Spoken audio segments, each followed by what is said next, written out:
Mina bakabusi nengre, mine pele obiama. Mina bakabusi nengre,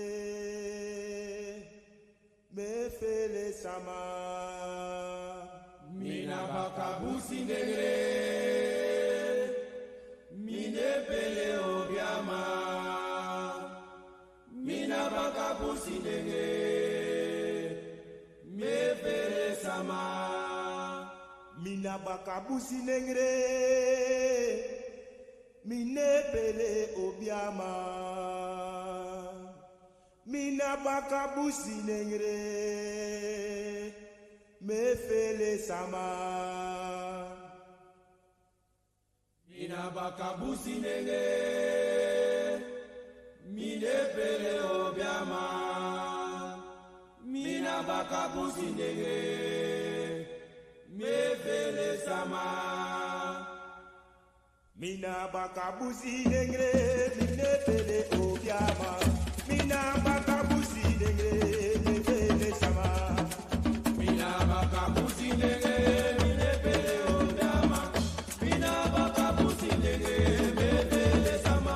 Mina bakabusi nengre, mine pele obiama. Mina bakabusi nengre, me fele sama. Mina bakabusi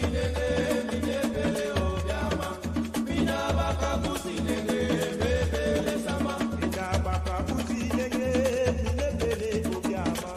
Mina bakabusi nengre, me fele sama. Mina bakabusi nengre, mine pele obiama. Mina bakabusi nengre, me fele sama. Mina bakabusi nengre, mine pele obiama. Mina bakabusi nengre, me fele sama. Mina bakabusi nengre, mine pele obiama. Mina bakabusi nengre, me fele sama. Ayo me fele sama, Me fele sama, mama me fele sama, me fele sama, isa me fele sama, me fele sama, ay mama me fele sama, me fele sama, brada me fele sama, me fele sama, me fele sama, me fele sama, me fele sama, me fele sama, me fele sama. mina bakabusi nengre, mine pele obiama, mina bakabusi nengre, me fele sama. Mina bakabusi nengre, mine pele obiama. Mina bakabusi nengre, me fele sama. Mina bakabusi nengre, mine pele obiama, mina bakabusi nengre, me fele sama. Mina bakabusi nengre, mine pele obiama. Mina bakabusi nengre, me fele sama. Mina bakabusi nengre, mine pele obiama, mina bakabusi nengre, me fele sama. Mina bakabusi nengre, mine pele obiama. Mina bakabusi nengre, me fele sama. Ayo me fele sama, Me fele sama, mama me fele sama, me fele sama, isa me fele sama, me fele sama, mama me fele sama, me fele sama, me fele sama. me fele sama. Mina bakabusi nengre, mine pele obiama, mina bakabusi nengre, me fele sama. Ayo. Mina bakabusi nengre, mine pele obiama. Mina bakabusi nengre, me fele sama, Ayo me fele sama, me fele sama, mama me fele sama, me fele sama, isa me fele sama, me fele sama, mama me fele sama, me fele sama, mama me fele sama, me fele sama, isa me fele sama. me fele sama.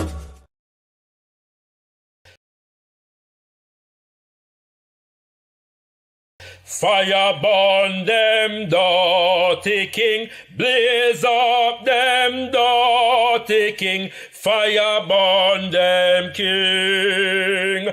Send him disastrous, and time he fast with us, ancestors walk with us, fire burn them king.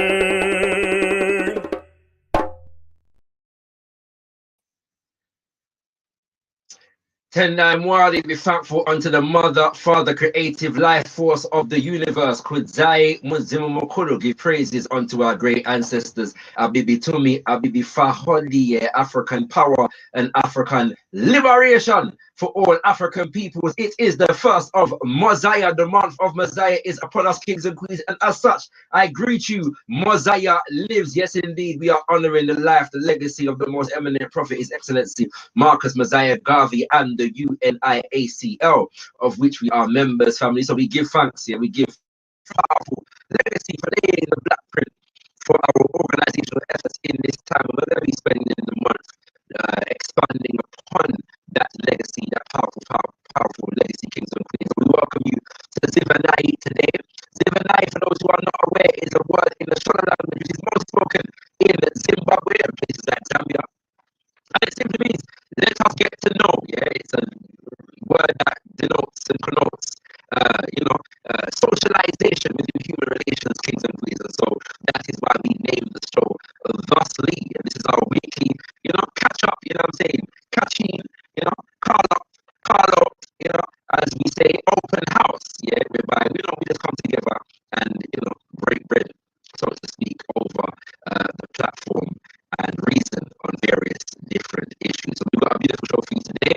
Later on, I'm going to be reviewing and going into sharing some of the vibrations coming from the Emancipation Day reparations march. Yes, indeed, as well as being the first of Messiah. The first of Messiah is also Emancipation Day, as celebrated and observed in the Caribbean, kings and queens. This is the day that is observed to signify us being emancipated from enslavement. The efforts of our ancestors in rebelling against slavery bore some fruits, in relation to the idea of emancipation. So we're gonna touch on that vibration, little piece, as we go forward, family.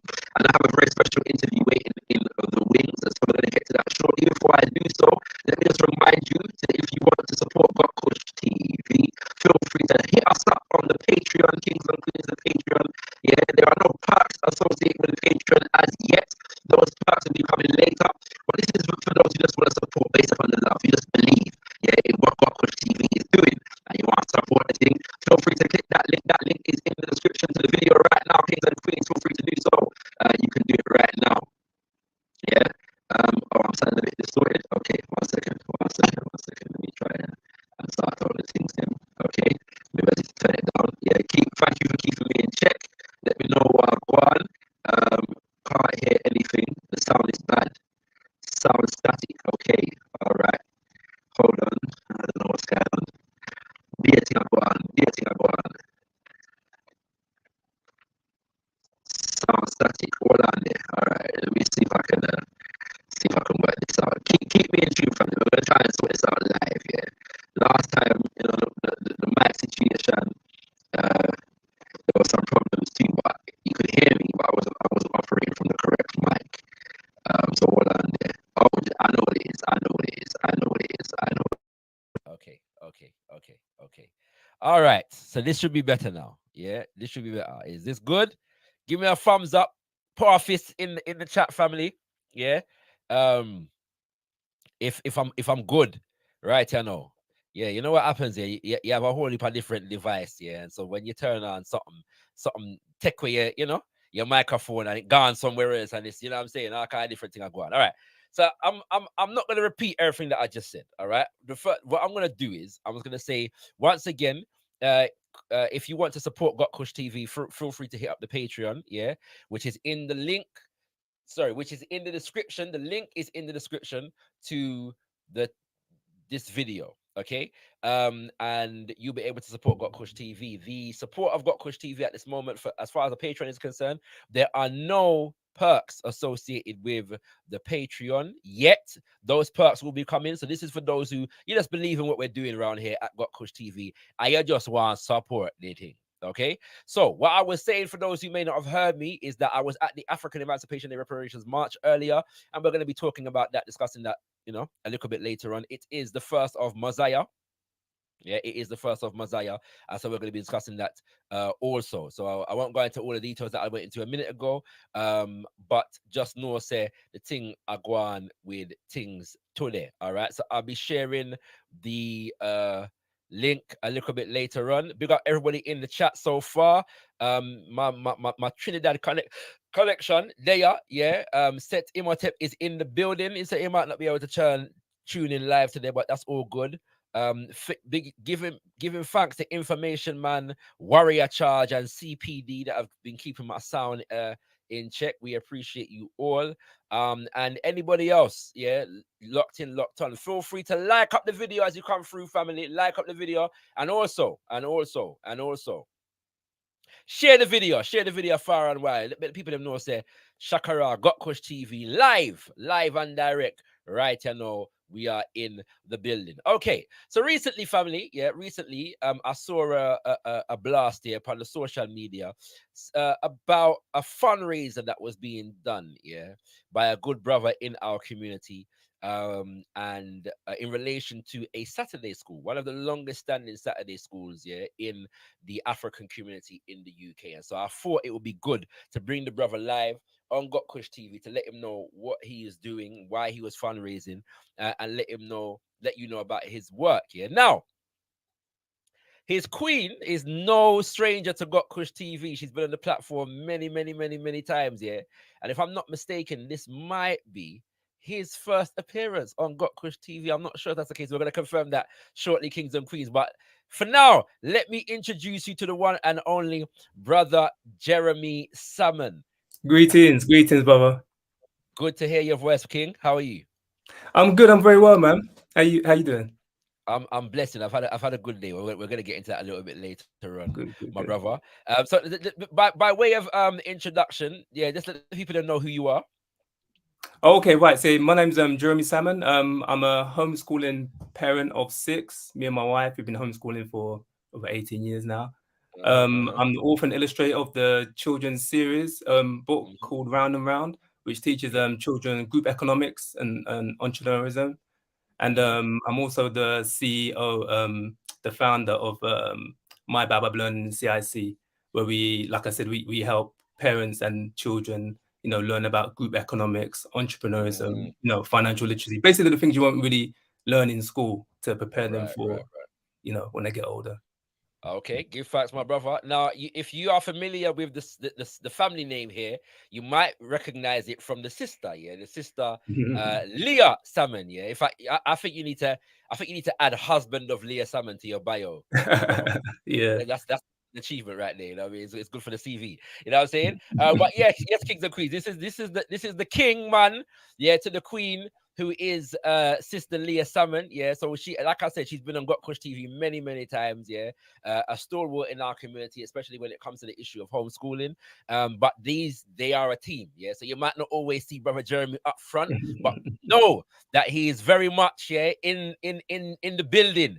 Always when you see Sister Leah about, and as the brethren saying, them have 7 pitney, them now ramp inside. You know what I'm saying? No, 6. 6. Sorry, excuse me. Give me an extra one. maybe that was prophetic, but we're not saying nothing more about that, right? We're not saying nothing more about that, right? I know. All right, King. So I've brought you through because you are doing a fundraiser, a sponsored run, if I'm not mistaken. Is that correct?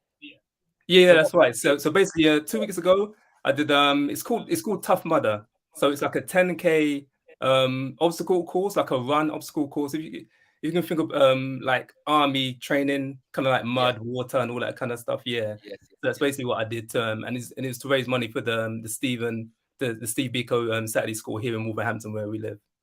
Okay, so and yes, kings and queens, if you never knew yet, because we know say Leah Salmon and Jeremy used to live in London. When them gone, them desert way, yeah, them desert the capital and run up north, yeah, you know what I'm saying, to live in Wolverhampton, yeah. So just tell us a bit about the Steve Biko Saturday School. Right, yeah. So I mean, we've been here in Wolverhampton been about 4 years now. Time's gone quick, and our children they went to the school. So yeah, it's like you said, it's a long-standing school. It's the oldest self-funded Saturday school in the country. So they've been going since 1977, I believe. And it's a very generational thing up here, like very community focused, generational. So the lady that the head teacher, Dawn, she was a student back when she was younger, and a lot of them. Auntie Dawn very well, you know. So go ahead. Yeah, man.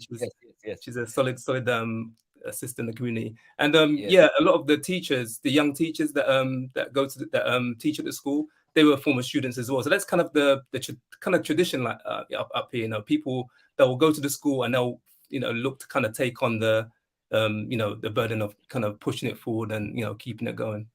Yeah. Yes, So King, you know? yeah, I just thought I just wanted to help and give, because a lot of the time they're digging in, they're doing fundraisers, they're digging in their own pockets and purses to keep things going. So it's up to the rest of the community to try and jump in sometimes and try and support. 100%, 100%. Yeah. So a couple questions here. So first of all, let me just say this. So when Brother Jeremy says it's one of the longest standing Saturday schools, I know it because I grew up. I mean, me no live at Wolverhampton, but I grew up knowing about the Steve Biko Saturday School through the work of the Pan African Congress movement, and Africa Liberation Day observances, Kwanzaa. The children of the Steve Biko Saturday School would perform, and these things, and this is from the 80s. Because I was born in the 80s, so it's a long-standing institution, and so I want people to understand that there are independent educational institutions that have been running in our community for that length of time, and a family has moved from London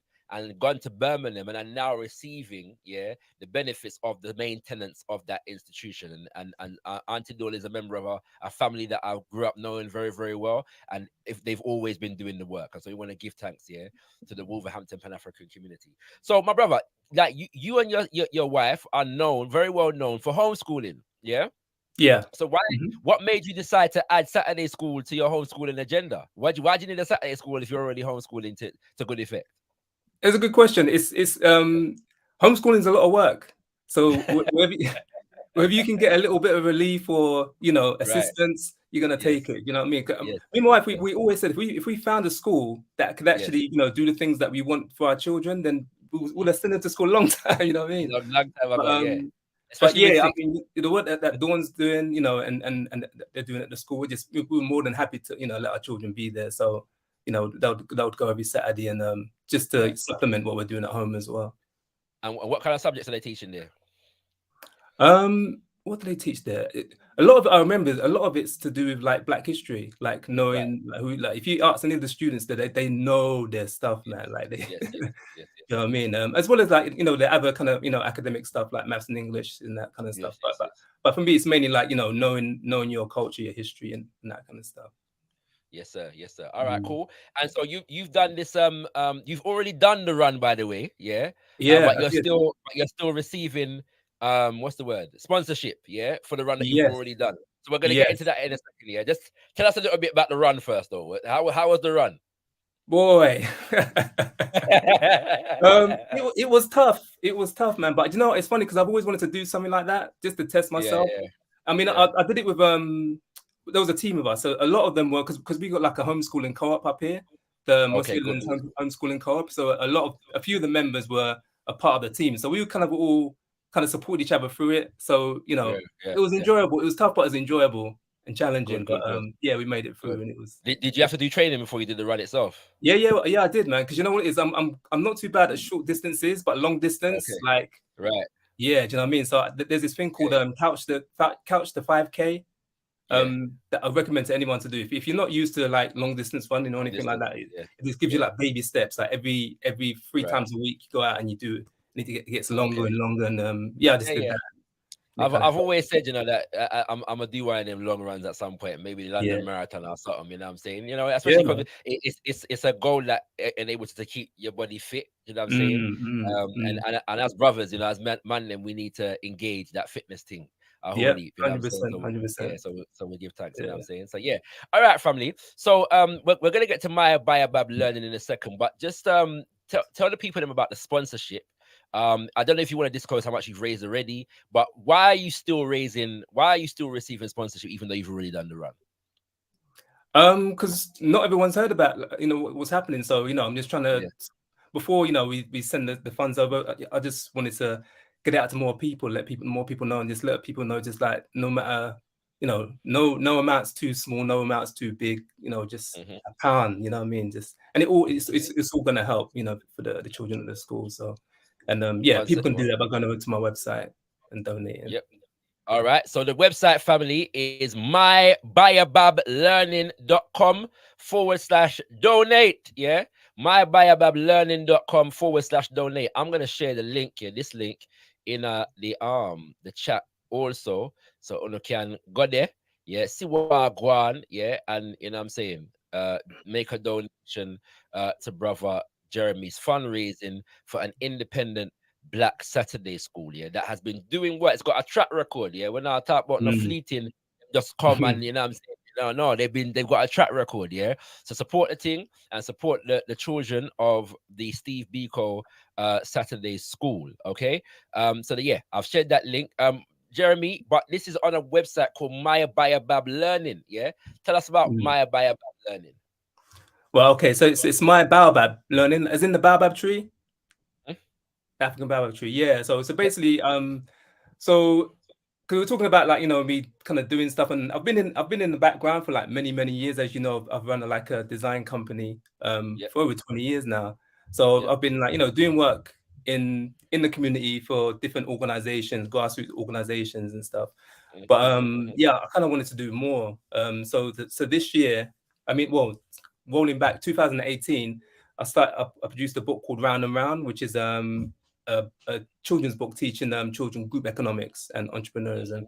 And I was kind of doing it along with my design work, so it was kind of part-time. But I just thought to myself, this year, beginning of the end of last year, I was like, you know, I've got to do this 100% full-time, because the feedback was really overwhelming, like with the parents and educators and teachers and stuff. We're like, this is really needed, and you know, we really appreciate the learning resources that we're bringing out. So basically, I brought out 3 more learning resources. I've got the storybook, which is Round and Round. Sure things there, man. Sure things there. Yeah, go ahead. You can see the picture. No, I can vouch for this one. My son actually has this one. Yeah. Oh, he does. You know yeah. So you know what I'm saying. So and it's interesting because we're in the month now. We're in the month of Messiah. So you know, he's a big, massive inspiration for me to doing what I'm doing right now. Yes. So you know, after the storybook, people wanted to carry on the conversation with their children. So I'll create the the activity book, which kind of goes more into detail about, you know, starting businesses, you know, what's the importance of circulating money within the community, what happens if you don't circulate money within the community. So just kind of giving that information. And then I created the coloring book, which kind of goes into more kind of affirmations and you know, sayings by some of our prevalent leaders. And beautiful. Yeah, and talking about, you know, what they're kind of what they contributed in terms of group economics as well. So that's what I do. I've got the resources that we are on sale, and also we do like workshops, programs. We're going to be doing programs in schools like very shortly when schools come off the holidays and stuff. So yeah, this is what we're doing right now. All right. So my brother, I mean, what's the so basically you're publishing children's resources, yeah. And I know how this goes because it's hard, but I do some of that myself, and that's on the back burner for me at the moment. You know what I'm saying, through education.com. But producing children's resources is a beautiful thing, but it's a lot of work as well. So I understand the labor of love that it is. You know what I'm saying. So we appreciate you and your love, for our children, And so for again, Kings and Queens, my Bayabab Learning, and you deliver international, you deliver international. We do the online workshops. International. That was the reason why we started doing it, because we had a lot of people from America saying like, you want to get involved, because we was doing the physical ones, which was just for Wolverhampton, because it's, you know, at the moment. So we kind of opened it up with the online. Good. Beautiful. So my Bayabab Learning, Kings and Queens. So you can get some good books, for your children, your nieces, your nephews, your goddaughter, son, and whatever, But also you can also donate, all right, to brother Jeremy's fundraising effort for the Steve Biko Saturday School, family. So do check that out. Don't worry. Him done do the run already, so you don't have to worry about how much miles or kilometers he's going to do. You know what I'm saying? So you know that he completed the race, all right. And just support the thing, and support the children of the Steve Biko Saturday School. Any last words you want to leave the people then with, brother Jeremy, before we close out? Yeah, do you know what? I did a webinar the other day, just for parents. So in Yep. the webinar, we was talking about it's basically five steps to help our children equip our children for the future. So yeah, in that we was just kind of talking about the different things because as parents, homeschooling parents, whether you're children at school or homeschooled or whatever, I think a lot of us have a shared a common kind of thing where we're very concerned because the world's changing now, isn't it? I mean, we've got AI, we've got all kinds of financial stuff happening, and if we're not up to date with that, if our children are equipped with how to deal with that, they're going to get lost in the sauce. You know what I mean? So it's, I kind of urge parents, if just to take a look of what we're doing, and if we can help supplement what you're doing with your children, that's fantastic. So all I'm asking is parents have a look, and if that can help, then that's great. 100%. I'm an advocate of the idea that even if we're not homeschooling full time, we should be homeschooling in some way, shape, or form, and that requires us to have to access resources.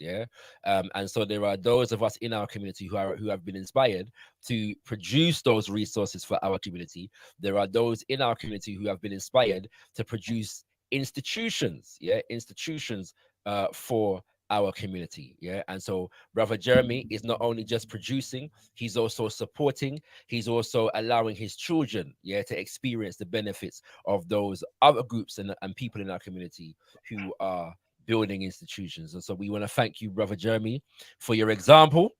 Just one last thing, if I may, brother. Go sorry. ahead. I was going to say, parents, if this is something that you want to kind of see in your school, we're actually delivering programs in schools as well. So if this is the kind of information you would like to see in your school, go to the website. There's a school section, and just pass on our information. We'll speak to the teachers and we'll go down there. We're a CIC, so we do get funding to do projects and stuff as well. So we're going to be out there doing workshops and projects up and down the country. Thank you very much, Brother Jeremy. It's been a pleasure hosting you for the first time. Yeah, no, first time, man. It's a pleasure. I certainly won't be the last. All right. Have a good evening. Love to the family. And we'll see you again soon. Okay. All right. Listen. Peace out. Yes, kings and queens, that was Brother Jeremy Salmon.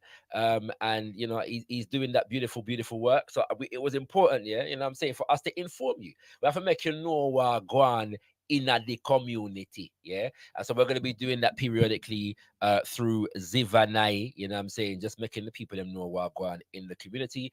And we want to make you aware of all that beautiful work, kings and queens. All right. So mybayabablearning.com/donate, /donate. And when you're done donating, feel free to take off the /donate and just check out whatever else is going on My Bayabab Learning. Buy 2 book, and observe, and take the benefit of the other services that our brother and our sister are providing for us through that institution. Okay, as has been said, it is the first of Mosiah. The first of Mosiah. And as I say that, let me just make sure that Mekono say the Mosiah opening ceremony is taking place this coming Sunday, the 6th of Mosiah. And by the way, we don't call this month August, we call it Mosiah. Why? Because we are the children of Marcus Mosiah Garvey and not Augustus Caesar. All right. So this is the first of Mosiah, and the Mosiah opening ceremony is taking place on Moja Day, Sunday, the 6th of Mosiah, at the Chestnuts Community Center over there in Tottenham. Now, we are not live streaming. We won't be live streaming this event, but we will be filming it, and you will have the footage, live via gotkushTV. All right, so do stay tuned for that. We look forward to sharing it with you. I have the honor of delivering the keynote address at this year's Mosiah opening ceremony. The subject is Scientific Garveyism, a working idealism for the 21st century and beyond. We're going to be breaking down the enduring relevance and application of the philosophy of the UNIAACL and the practice of the UNIACL, and how we can update said philosophy and practice for our usage in today's world. Yeah, so it's going to be a powerful, powerful breakdown, if I do say so myself, and a work in progress, in the sense of the fact that a concept like scientific Garveyism is not something that you can just break down in our one message, but it will be a start and introduction to the idea,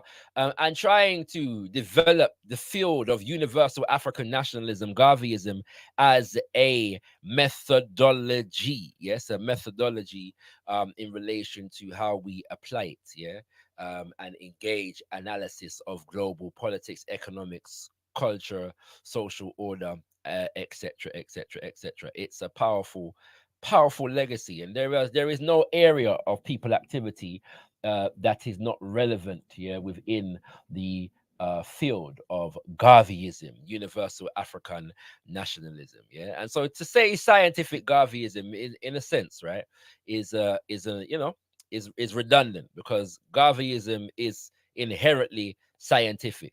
But in order for us to develop new understandings, yeah, we develop terminology that reflects our new development of further understandings within this dynamic. Okay, and so that's the nature of the thing, but all of that will be explained on the day. Yeah, don't worry about it, we're going to get tonight differently. All right, okay. Yeah, so also as it is the first of Mosiah, yeah, and I'm gonna get into, in fact, let me explain Mosiah first, right? By the way, for more information on the Mosiah opening ceremony, check out alkebulan.com, sorry, the org. That's ALKEBULAN.org. ALKEBULAN.org. And you can add / Mosiah if you want to get straight to the thing. All right, straight to the thing. There's going to be some other programs going on throughout the month, Kings and Queens. We're going to be connected with the motherland, the United States of America, the Caribbean.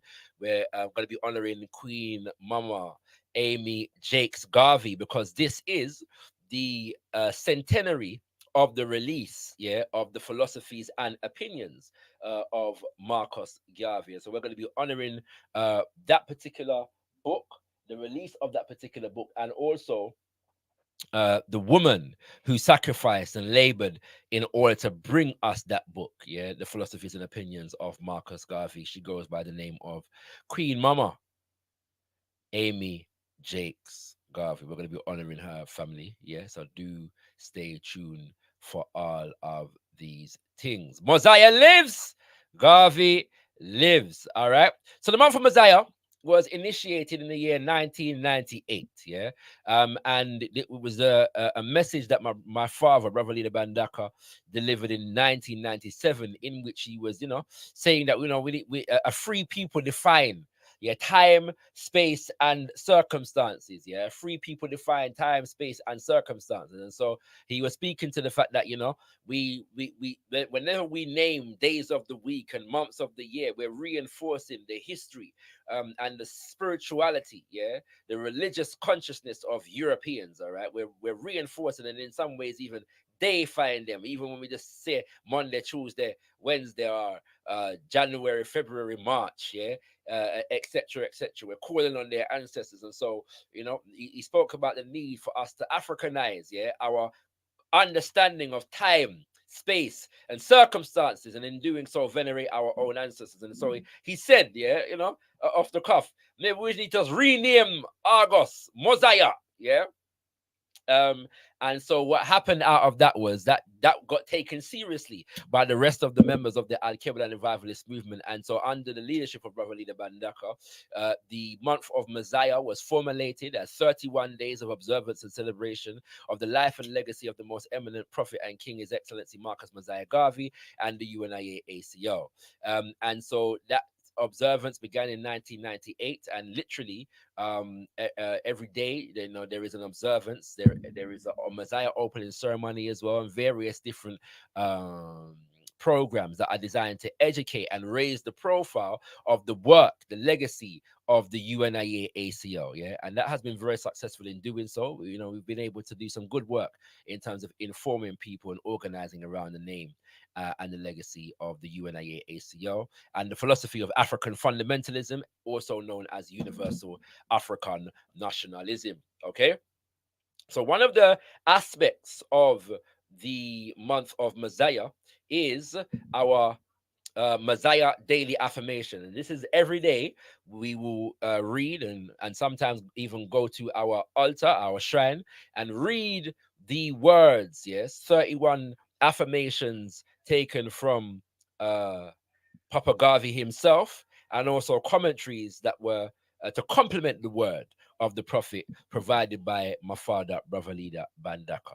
So I'm going to read the affirmation for day number 1. Yeah. Day number 1, yeah, in Messiah Daily Affirmations. And it goes a little something like this. The affirmation is entitled God is Real.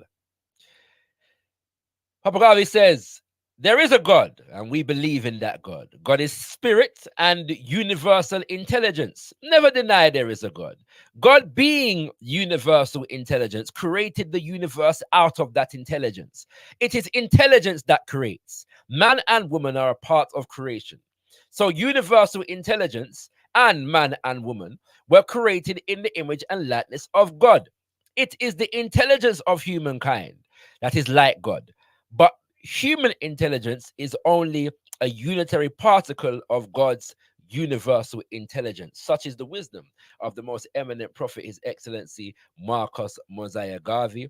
Say, hail to the power of the word. Yeah. And so usually we would discuss, yeah, the meaning of the affirmation, what we draw from the affirmation for ourselves as well, as a family, as a community. And this is one of my favorite word sounds from Papa Garvey, because I resonated with this idea of the creator being universal intelligence, yeah, very much as a child, yeah. And I love this definition, yeah, of what is referred to as God. And I don't like the word God, I tend not to use it, all right? But this understanding of the creator, the universal life force as universal intelligence, yeah, is very, very African. All right, very, very African, the universal intelligence. Yeah. So when we understand the creator as universal intelligence, we understand ourselves as a part of the creator, as a part of, and as an expression, a manifestation of the ultimate creative life force. And so this being the affirmation for day number 1 is intended to connect us with who we are, our primordial selves, our universal selves, yeah, as African people, and understand that through that connection to the universal life force, we can be and become anything that we want to be, kings and queens, anything that we will. Yes, we can bring it into existence through the application of our universal intelligence. The other reason why this stood out to me is because when Papa Garvey speaks about the idea of a human intelligence being a unitary particle of the universal intelligence, it suggested to me that the best way, yeah, to make the most of this unitary particle of the universal intelligence that we possess through our human experience, yeah, is to connect our unitary intelligence to others, yeah, other unitary intelligence. And the more we do so, the more we maximize the creative godlike potential within ourselves, yeah.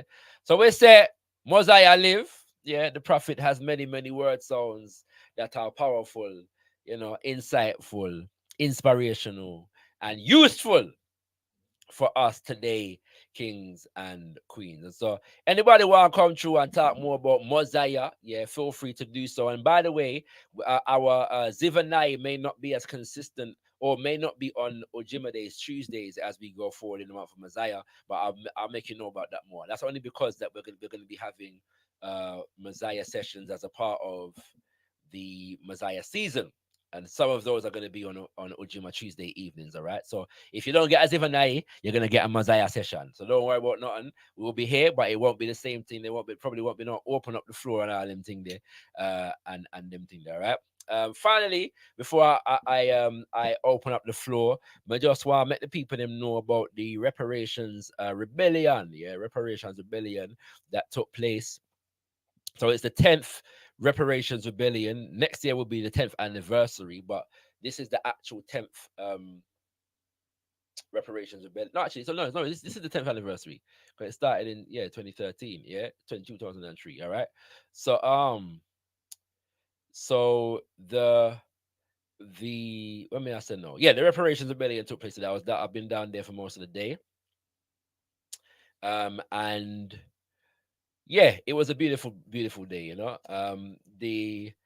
the Emancipation Day Reparations March Committee hosts it every year.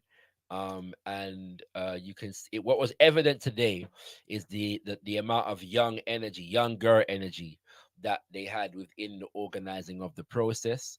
They the the intention was to march from Brixton Square. Yeah, so it begins in Brixton Square, libation and so on and so forth.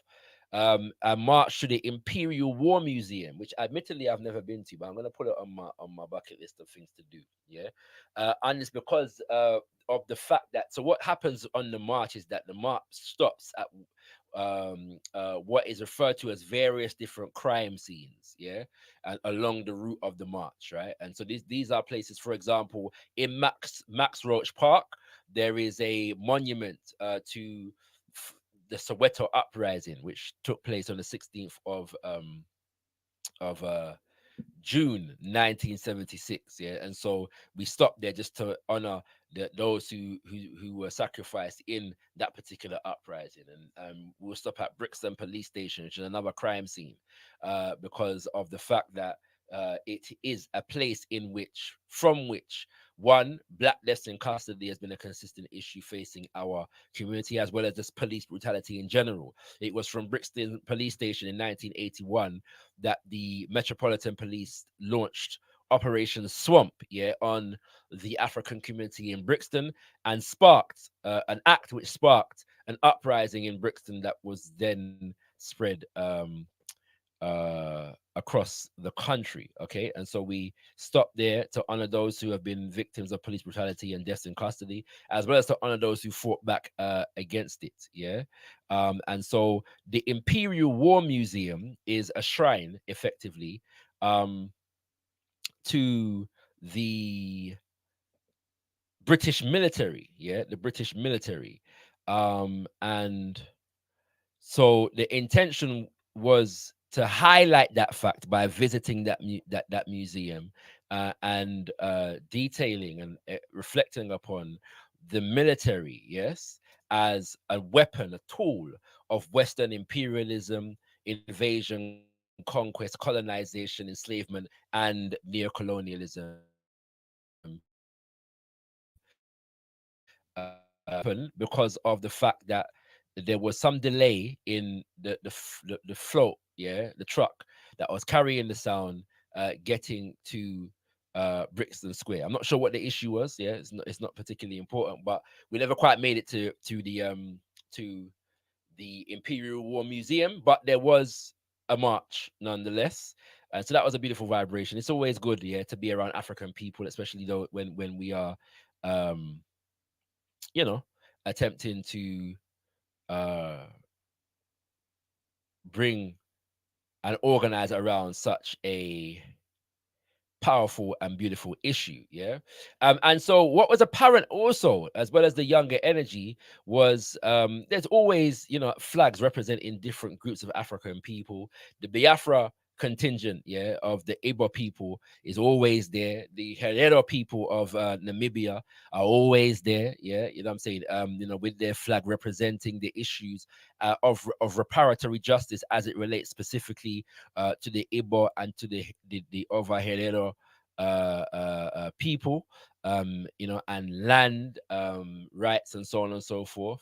Burkina Faso's flag was flying high, Haiti's flag was flying high, Mali's flag was flying high, Niger's flag was flying high, and so the and if you understand what's happening in West Africa at the moment, particularly in Mali, Burkina Faso, and Niger, you will know that the significance of those flags being prominent, right, at this moment in time, because there is some significant developments taking place in those nations, and to a degree whereby we're hearing talk of the revolutionary provisional governments of Mali and Burkina Faso seeking to collapse the colonial border between those nations and create one nation. Yeah, and so that was beautiful. And then there was a recent, so then after the march, yeah, there was a march back to Brixton Square for some groundings, yeah, various different speeches, yeah. And so the speeches were from, the first one was from the MP. Now her name's gone out my head, you know.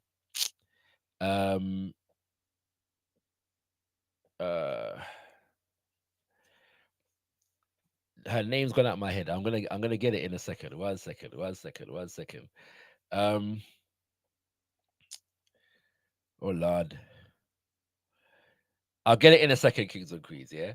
But yeah, Sister MP, who a few months ago called on, during Prime Minister's question times, called on Rishi Sunak, the Prime Minister of the United Kingdom of Great Britain, yeah, to apologize, yeah, on behalf of the state for the crime that was committed against African people in relation to the Ma'afa, yeah, enslavement, colonization, neocolonization of African people. She spoke, delivered a very you know, powerful, I would say, representation. And she got some chant back, a little piece, yeah, because obviously she is an MP, a Labour Party MP, no less. And so, someone with us, we're not in a politician, yeah.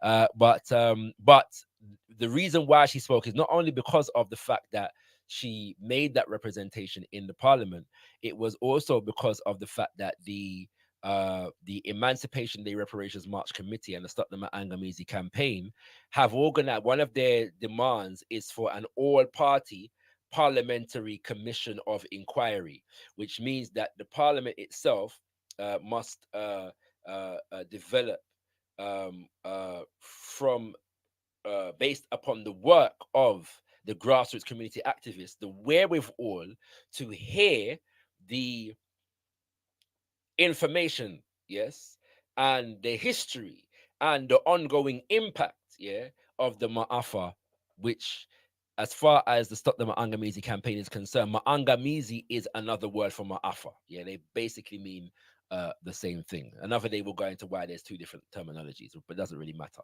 Ma'angamizi or Ma'afa, it's all well and good.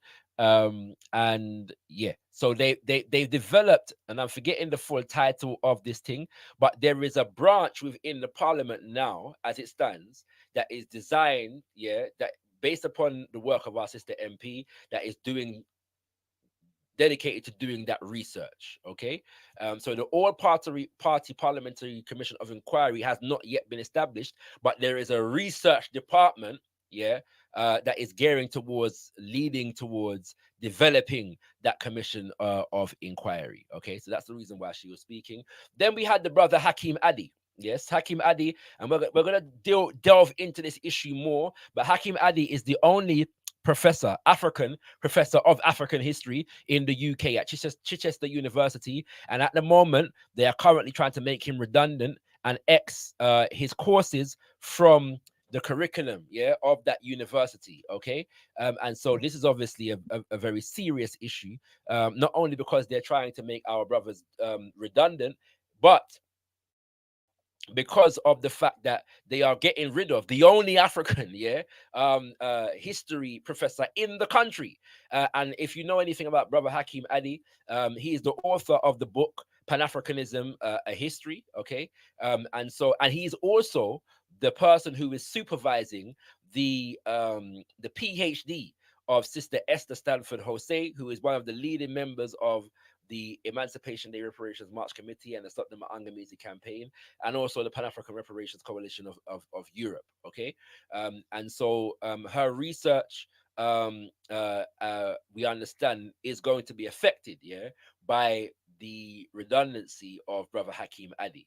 And if you want a good overview of Pan Africanism, the history of Pan Africanism, I'm just trying to look for the book, you know, come out of it. I suggest that Pan Africanism, a history, is an excellent place to start. Yeah, an excellent place to start. Despite my ideological differences with Brother Hakeem Adi, he's a very astute historian, and I would love to engage him on some of my ideological differences in terms of how he reads the history. But that's not the point. He's a very good historian, and you will learn a lot from him. And hopefully, we're going to get him on gotkushTV. But basically, there is a campaign now to try and petition, yeah, against his axing. And so I'm going to share this with you now. There's about 10,000 signatures so far. And I'm sharing it with you now because I want everybody, whether you live in the UK or you don't live in the UK, figure sign the petition. Yeah. And me not sign it yet. You know, the only reason why I haven't signed it yet is because me didn't want to do it live. Yeah. On the gotkushTV. Yeah, we did want to do it live on the gotkushTV. Okay. And so I'm doing this now.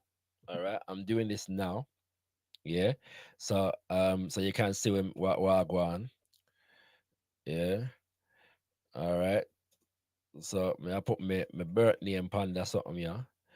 In fact, let me add my middle name so the people them know what I go on differently. Yeah, and I'm gonna type in my email address. My website, only can see what me I do, you know. All right, I'm typing in my email now. Yeah, and so basically go to change.org. Yeah, change.org. Yeah, Hakeem, just Google change.org, Hakeem Adi, HAKIM space ADI. Yeah, and you'll be able to sign the petition. Okay, so I'm signing this petition right now, putting in my email, shakaraspeaks.com. All right, and yes, tell me if the petition win. So we are going put it in there. I want to know if there's a place where you can leave after sign and check your email. Okay, cool. Um, I want to know if there's a place where you can leave a message. Like so yeah, there's a reason for signing section. Yes, I'm gonna come back and do that. Yeah, later on. All right, but I've signed the petition now. Yeah, I have signed the petition now. And so what Brother Hakeem Adi is asking us to do, yeah, is not only sign the petition, yeah, not only sign the petition, and as me sign, you know, people are signing just as me sign, you know. So yeah, not only but also share it, yeah, share it with others, yeah. So right now, at least 5 other people, yeah. So I'm gonna share now, yeah, and press the share button, yeah, and copy the link, and I'm gonna post it on my various different socials. I'm gonna do that in a sec. All right. So you see me, I signed the petition live, yes, upon the gotkushTV. So on the know what I go on. Okay. And you can see others are sharing the petition at the same time as well. And this is very important, yeah. This is very, very important because of the fact that the fight against history is in fact really, you know, a fight against the issue, an attack on the issue of reparations. Yeah, but don't tell them already, you know, that Hakeem Adi as a historian is supervising the PhD of one of the leading reparations activists in today's world. It's not an accident. Yeah, when you see what go on in America right, you know, with this foolishness about Africans, they want to put in the curriculum how much the so-called slaves benefited from slavery. Yes, and all them curriculum changes there. The state, yeah, is attempting to uh, sh- write a curriculum that glorifies itself to the disgrace of our ancestors. We see Wagwan, yeah, and all of this is an attempt to delegitimize the issue of reparations and reparatory justice, because whether or not, yeah, whether or not they accede to the demand or not, they understand that the narrative, the historical narrative that does not glorify them, delegitimizes their power in today's world. And so this is not about whether Yeah, Britain even should apologize, or how much money they should give, and how much money America should give, and all them things. It's not even really about that. This is about them maintaining the moral authority. Yes, to write a literature, as Papa Garvey done tell we already, and I've been saying for the last 2 weeks, that establishes their right and sovereignty over the world to the disadvantage of everybody else in it. Adatagwan, kings and queens. Yeah, Adatagwan. All right. We also, so yeah, sign the petition, family. I'm gonna actually share the link to that petition in the chat right about now. Yeah. So not only am I gonna share it on my social media, but I'm sharing it live via gotkushTV. So now I have shared it to hundreds of people. Yeah, but don't share it to hundreds of people right here now. So I done my 5 already. Just so. Yeah, I want to know that. All right, hold on there. Let me just get the link proper. And I'm sharing it now. So all of you can go and sign the petition. This is very, very important. There is an attack against African people telling our own history. Okay. And Brother Hakim Ali is also educating and instilling others with the skills that they need to become historians. Okay, he's teaching how to become a historian.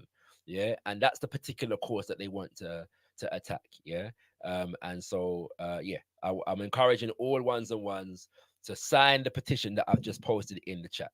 All right, please do click that link, sign the petition. No matter where you live, because Brother Hakim Ali has people on his courses from all about the world. Yard and foreign kick up.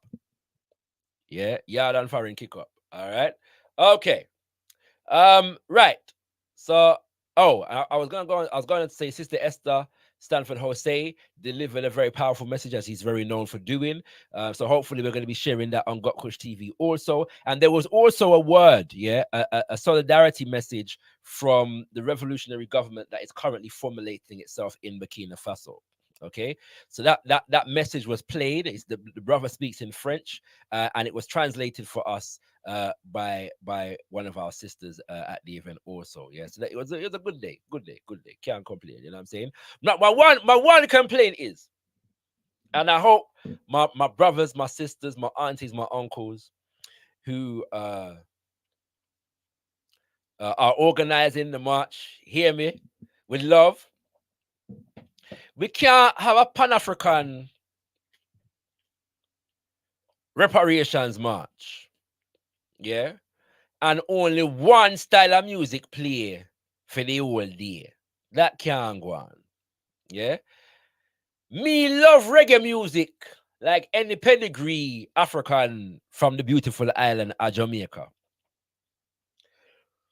But if it's a Pan-African reparations march, then the music selection have to reflect the Pan-African nature of the event.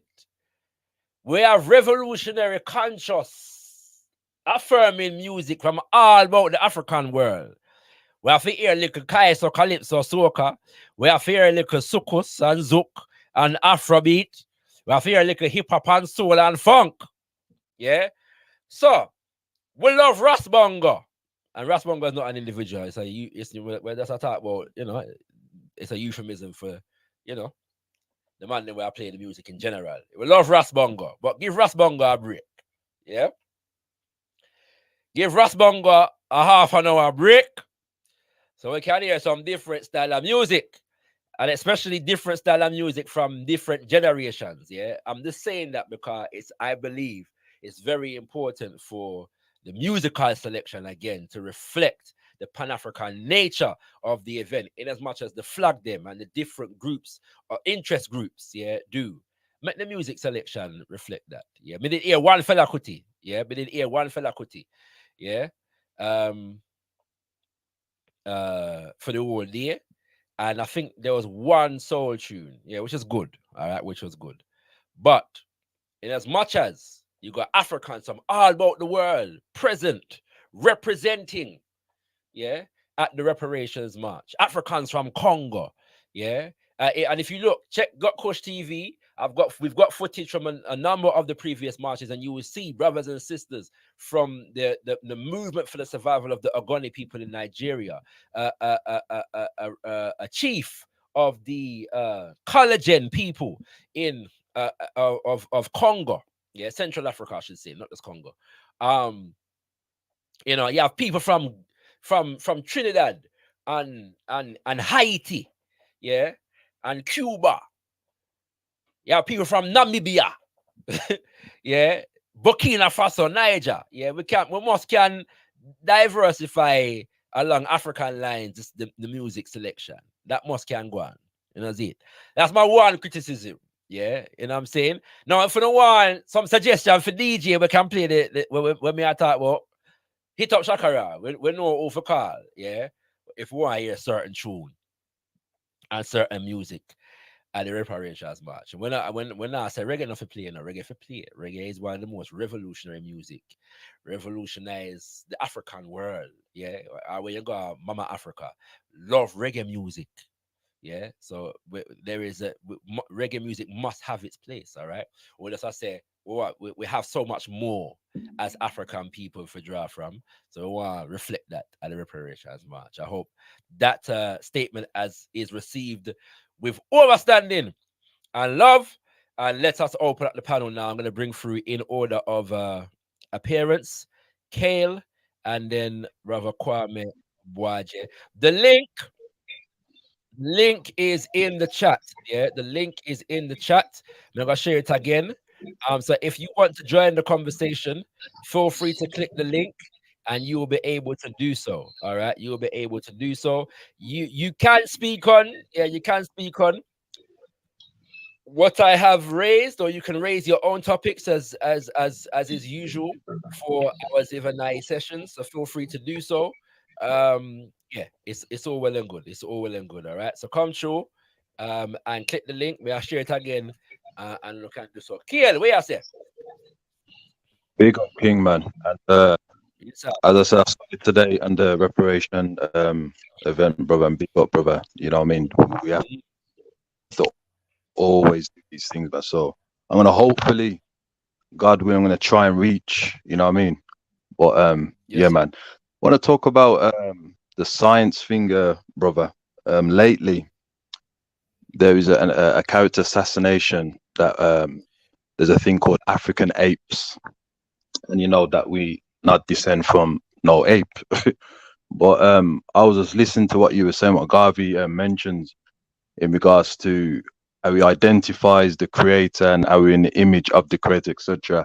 So, you know, we need to kind of market that. So my question is, do we need to do more shows of getting our people to not fall into this scientific belief that we came from apes? Or is it a question that we would be harsh with our people when it comes to them and that we're from these particular ridiculous theories, man? This is an interesting one because I'm suspecting that we may have some disagreement here, Brother Kill. Now, this is my understanding of the scientific theory. Yeah, it's not that we descend from apes; it's that the human beings is an ape species. Yeah, in general. Okay. So it's not that there's apes at one point and then we human beings descend from them. We are part of the ape family. Yeah, and scientifically speaking, ape different from monkey.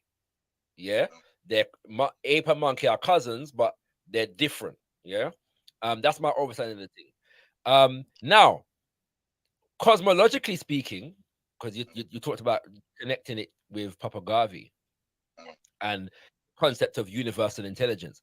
From an African centered point of view, we don't have a contradiction there because the ape is a part of that universal intelligence as well as the human being, as well as the fish, as well as the worm, as well as the jankra, yeah, as well as the lion, as well as the eagle, yeah, as well as the chimpanzee, as well as the mosquito, yeah, right? And I mean, so all the creation, yes, itself is an expression of the universal intelligence of the creator. And so this is why within indigenous African spiritual systems, we use a lot of animal symbolism. Yeah, I'm sure you're aware of this vibration. Yeah. Now, as you know, because for example, one of the most ubiquitous animal symbolisms that we find among African people is the connection to the leopard. Yeah, from ancient Kemet, I should say, from South Africa, Southern Africa, go right through ancient Kemet, all in the Congo. Yeah, and other places on the continent, you're gonna find people that wear leopard skin as associated with rulership, sovereignty, and other, you know, roles and responsibilities within the community. We have Kweku Anansi the spider, yeah, which is a spider man archetype that has so much significance within indigenous Akan cosmology, yeah, and there are other connections that we have, yeah, to the animal world as manifested and expressed through our culture. All right. Having said that, I think I get what you're coming from in terms of the where you call it something there, the racist caricaturing. Yeah. Right, and I think that's where you're going with it, yeah. And I understand that. I think that there are ways in which that racist caricaturing does seep into the scientific expression, right? For example, everyone's familiar with that poster, yeah, whereby it begins with an ape, as we commonly understand what an ape, like a gorilla type ape, yeah, and it goes gradually until it gets to a white man, right? Now, Yeah. if that graph was being scientifically real, it would end with an African man, right? You know what I'm saying? Like at the end of that situation, yeah, because the African man would be the you know, the evolutionary process there, yeah. If that thing was being real, but the idea is that us and other types of ape descend from a primordial, not primordial, but an ancestral type of ape, if that makes sense. That's my understanding. And whilst I think we should reject the racist caricaturing, I don't have a beef with the ape. The ape is a part of that we are, and so the ape, I would rather be likened to the ape than the bakra, yeah, than the mozungu. You know what I'm saying? If that makes sense. The ape, me and the ape good. Me and the ape live good. Yeah. So I'd rather be compared to the ape than the bakra, Right. you know? Go ahead. But what about Oludumare and Obatala, right? I'm sure you're familiar with Yes, our yes, creation. yes. Did it mention anything to do with ape, etc., from what you can remember? No. But Right. but our creation story. Well, yes and no, to be honest. Yes and no, but that's another time. For example, if you go into the Dogon creation story, you will find the concept of evolution from a fish, yeah, and literally, the evolutionary process is said to have come from water beings, yeah, fish, yeah, like in science, right? That's how that's how they, so all of the even the ape that as we know it comes from these fish-like beings, yeah, as far as evolution is concerned. So there is that, but I also don't know. There are concepts of evolution within African spiritual systems, various different ones. Yeah. But when creation stories are told, they're not necessarily meant to be literalized, yeah, and often they're more really about the creation and the development of the nation that developed the creation story than, you know, human beings in general, if that makes sense, right? So you'll find Is it because connections. yeah, go on. No, go finish No, that thing. Finish. Yeah. So you will find, you know, so ideas that relate to our primordial cosmological origin, right? Just what I'm saying, and those ideas will be in there. But this is not the same as Adam and Eve in the Garden of Eden, and this is meant to be literal, real history of go, right? And I'm saying, like, you know, it's a bit more nuanced than that, and symbolic than that, to my understanding, if that makes sense. Because I understand it, like when it comes to our traditional science, it's holistic, physical, metaphysical, etc. and that, right? So I understand, like, symbolically we have to look at it, but the problem is, King, is that well, you've already explained it already. The character assassination, the unethical code of conduct, right? The fact that if we affirm the ape thing, it's going to give non-African people a reason to use it. For example, now you've got African ape.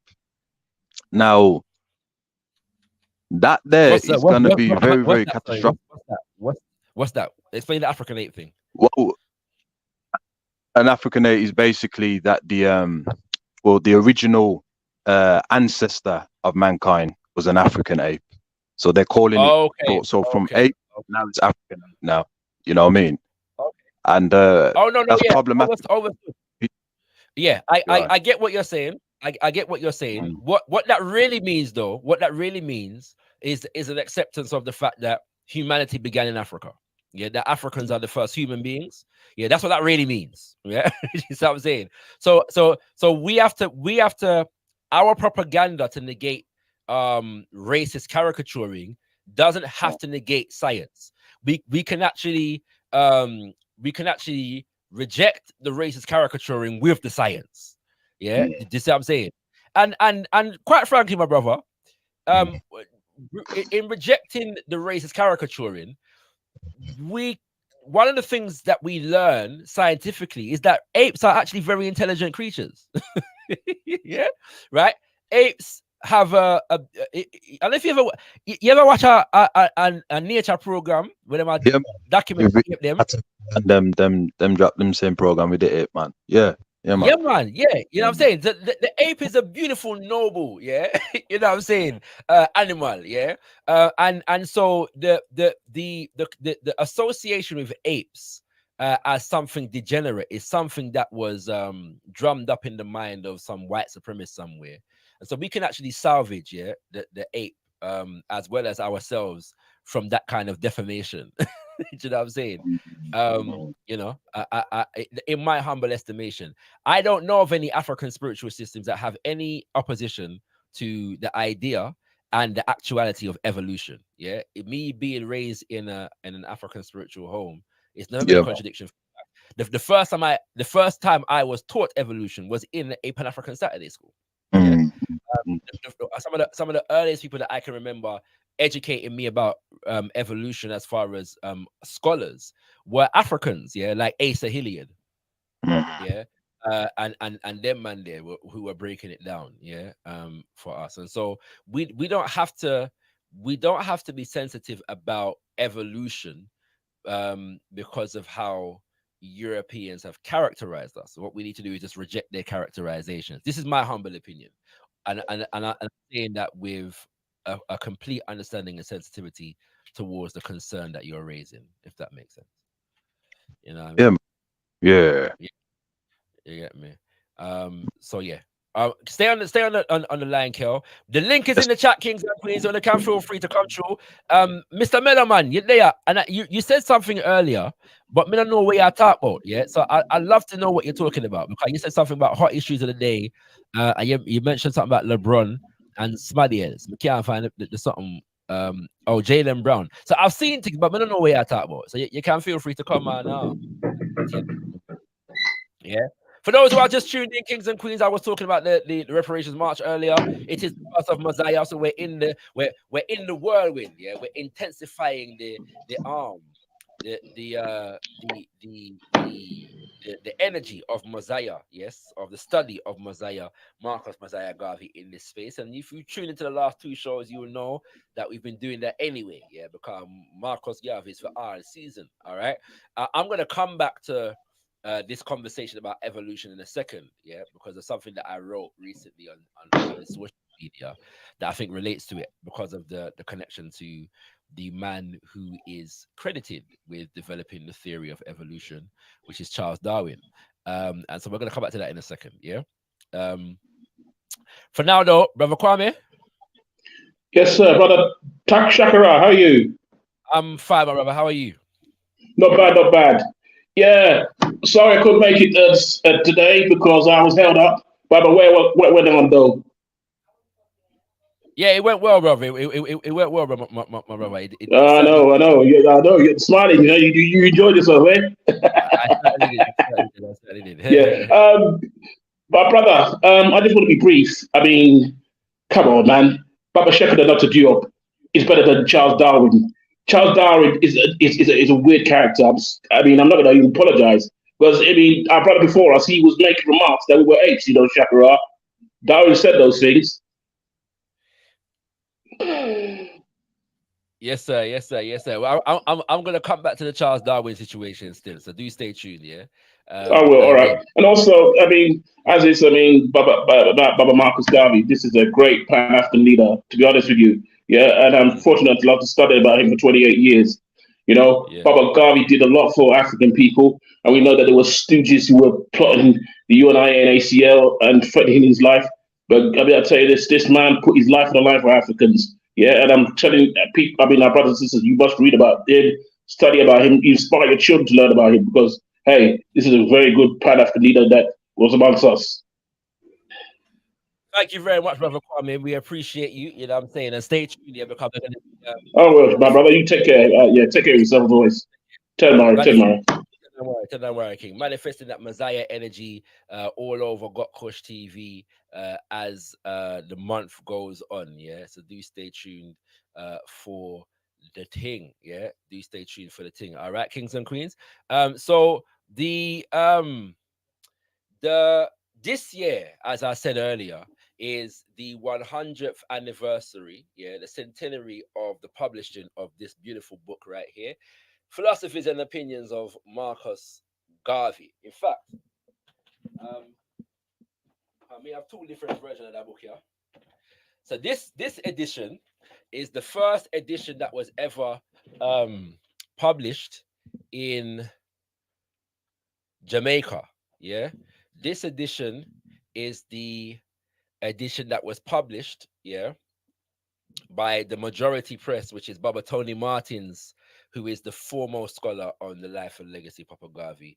This is his publishing of the book, yeah, and there's a few more out there as well. All right, so we're going to be breaking. There's going to be an event where we're going to be going into this book a bit more with a panel. So do stay tuned, yeah? Do stay tuned for that. We're going to be celebrating the 100th anniversary of the publishing of the Philosophies and Opinions of Marcus Garvey, a book that has sent ripples throughout the Pan-African world. And if you know any noted activist, yeah, movement leader that has come after the lifespan of Papa Garvey speaks about the inspiration of Papa Garvey, and most notably, specifically of this book, yeah, Julius Nyerere, Kwame Nkrumah, the grandfather of Patrice Lumumba, yeah, as a Garveyite, Nnamdi Azikiwe, yeah, all heap of people. What's his name? Marishaw, yeah, in Grenada, forerunner to the great Maurice Bishop. And the People's Revolutionary Government also was, associated and connected to the Garvey movement, yeah, and this particular book right here, all right. What name? Walter Rodney, yeah, Philosophy and Opinion. You know what I'm saying? That so much people speak about the inspiration that they've taken from Papa Garvey and this book in particular. So we're gonna get into that. African Wealth, which I suspect is let me see, African Wealth. I was have a different name, you know. You have to catch up. You're on mute if you're speaking. Yeah, man. Bless up, Shaka. Blessings. Yeah, so the Jalen Brown and LeBron James thing, I think, is very interesting topics and kind of even tying to reparations in particular, like LeBron James and things. So what happens? LeBron James have a school, right? So apparently big news coming out this week, and all of the conservatives, them lashing onto it to discuss it, which is like apparently none of the 8th grade kids passed the state math exams in apparently 3 years. Right, so it looked pretty bad. But I think it's very interesting because I think we need to take interest in like figuring out why that happened in particular, because it's a very promising thing to where you'd have somebody from the community do what a lot of people claim they want to do, which is make a lot of money, come back and help the community, build a school to support. But then if it's going to be a case where the students not succeeding, we really need to try and learn from it to see what is going on there, you know? Because they're going to jump on it to make it look bad. So how is Jaylen Brown connected to that? Oh no, Jaylen Brown is a separate thing. So Jaylen Brown, he apparently landed the biggest contract in like NBA history, right? For the Celtics, yeah. And like in his press conference, he goes on to speak about like he wants to address the racial wealth gap in Boston, real estate investments, all the other different things that sound very good, you know, which is what we'd like as well. So both of them, you know, kind of are doing what we want people to do, you know. But Jaylen Brown, he got a lot of backlash from people in Boston, even though he's like saying, "Yo, I'm going to help everybody. While I'm trying to address the racial gap, I'm also trying to stimulate the economy for all of Boston." But they're still kind of attacking. But the LeBron thing, Go on. Two very important issues. I was more familiar with the Jaylen Brown thing, although I haven't watched the press conference, but I do know what he said. Yeah, but I thought you meant the issues were connected. So that's what I'll try to. But you've clarified, so give thanks. The LeBron James thing I was not aware of at all. Yeah, now this is a very interesting. Where I said the whole of the 8th grade them not pass the which exam? The state math exams apparently for 3 years now. That's what they're saying. The state maths exam for 3 years. Can I ask a question? Because you probably know more about the US education system than what's the significance of the 8th grade state maths exam? Bro, honestly, I couldn't tell you. I'm wondering if this is as much as it, because so what I'm to the 9th grade or the 7th grade. I don't know, you know, but in America, I think up to 8th grade, I think that's from junior high. I think that's junior high, right? So that's before you enter high school. Yeah. I went to school in Jamaica, so I'm not really sure, but I think it's something like that. But I still think it looked bad if there is a state exam for the grade, for none of the class to pass it in 3 years. For 3 years, it does look bad. I'm just wondering though, because I'm saying, because obviously, like, unless the 8th grade is the final year that they're in the school, if they're passing the exam in the 9th grade, somebody have to explain this to me, you know, because. Right, that's why I want to get the details on it. Cause I want to find out.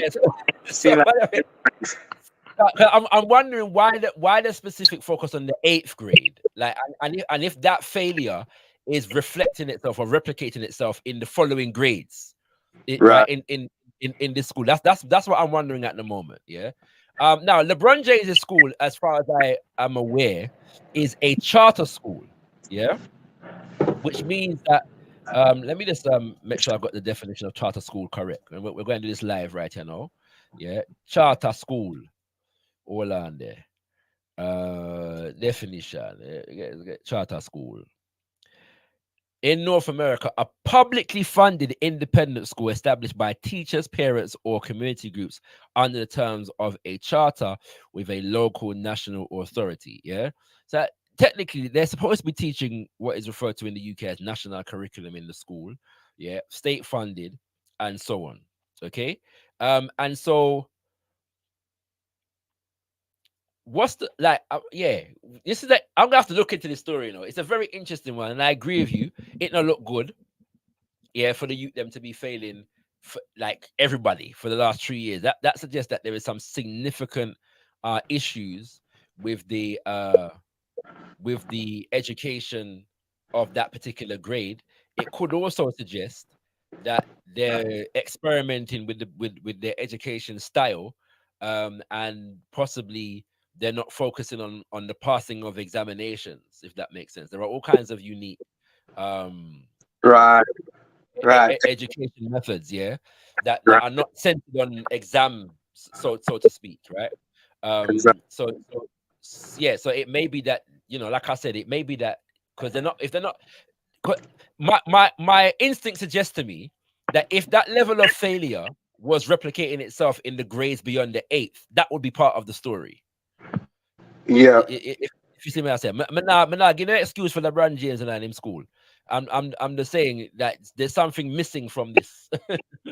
This focus on the 8th grade, as far as I can tell. Yeah, man. So I bring it up because I think it's something for everybody to kind of like keep track of. Because it like to use it against the community. You know, I already see some conservative content creators it popping up in my feed, you know what I mean? They're like, oh, LeBron James school fails, you know? And I'm pretty sure it's not a Pan-African school, even though it's not a No, it's not. Pan-African or Afrocentric Not at all. school, right? Yeah, no, it's not. And for that, like for example, one day we're gonna bring on a man by the name of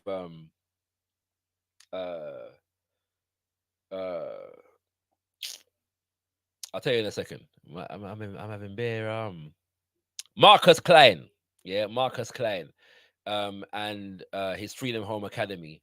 They're doing wonderful work, yeah, in terms of mathematics, science, and them kind of things. There in an actual Pan African school. Yeah, I teach in a Pan African school online. STEM subjects are about the place, and the youth them are mash up maths. Yeah, mash it up. Yeah.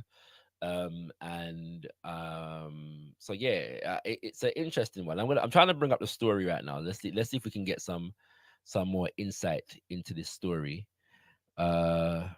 Let's see, where should we go? All right, so you're saying the right wing media is attacking it. Yeah, so we're gonna go to a right wing media source. Yeah. And we're gonna go Fox News.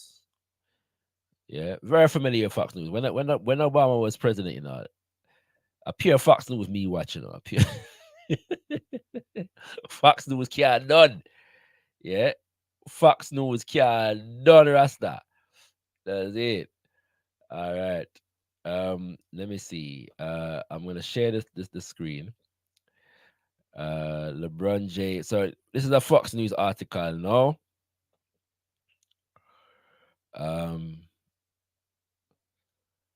LeBron James backed. Oh, by the way, family, I don't want to neglect the chat. Yeah, first and foremost, the link is in the chat. I'm going to share it one more time. Yeah, the link is in the chat. We have about half hour left. Yeah, for Talk to Uno. The link is in the chat. And if you want to know, if you don't want to come on the panel, I just want to ask a question and make a comment from the what you call it, something, the chat itself.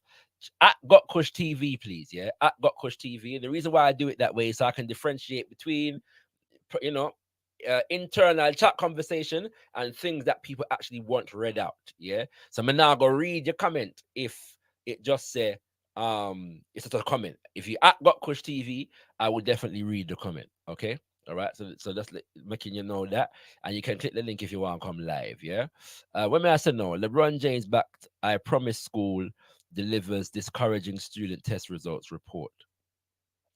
Several years ago, NBA all-time great LeBron James embarked on a noble philanthropic journey by aiming to transform the lives of at-risk students and parents in his hometown of Akron, Ohio. The I Promise School opened in 2018 as a part of the Akron public school system, but multiple years have gone by since the school's fall class of eighth grade students produced passing scores for Ohio's maths test, according to a report from the Akron Beacon Journal. Let's read that sentence again. But multiple years have gone by since the school's fall class of 8th grade students produced passing scores for Ohio's maths test. So the fall class means that what does that mean? That's like September, like when they just, I think that should be like just yeah. Okay. Yeah. So okay, that's interesting. What grade do they begin the school at? What's the first grade in this school?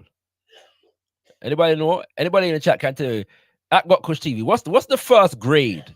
Yeah, in this school, yeah. What's the first grade? All right. So them just come back at school and them I fail the exam. Okay. The last time the students passed the state's maths test happened when they were in the 3rd grade. Per report, okay, see, per the report, one Akron school official described the test as discouraging. Okay. It is discouraging. Keith Leachy Clifford, the district director of school improvement, said the mission of the I Promise School, according to their website, is to help those students who are already falling behind and in danger of falling through the cracks. Although the I Promise School is considered a public school, it operates in partnership with LeBron James Family Foundation. The school receives identical local, state, and federal funding as any other public school. But the reported poor student performance has created concern among some Accra school officials.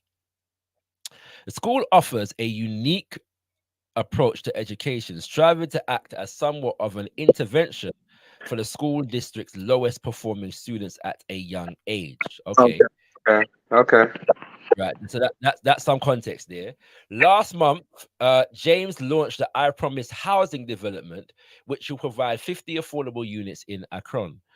Young people who have a quality place to live are better students and become better citizens in our community. Dan DeVille of East Akron Neighborhood Development Corporation told News 5 Cleveland.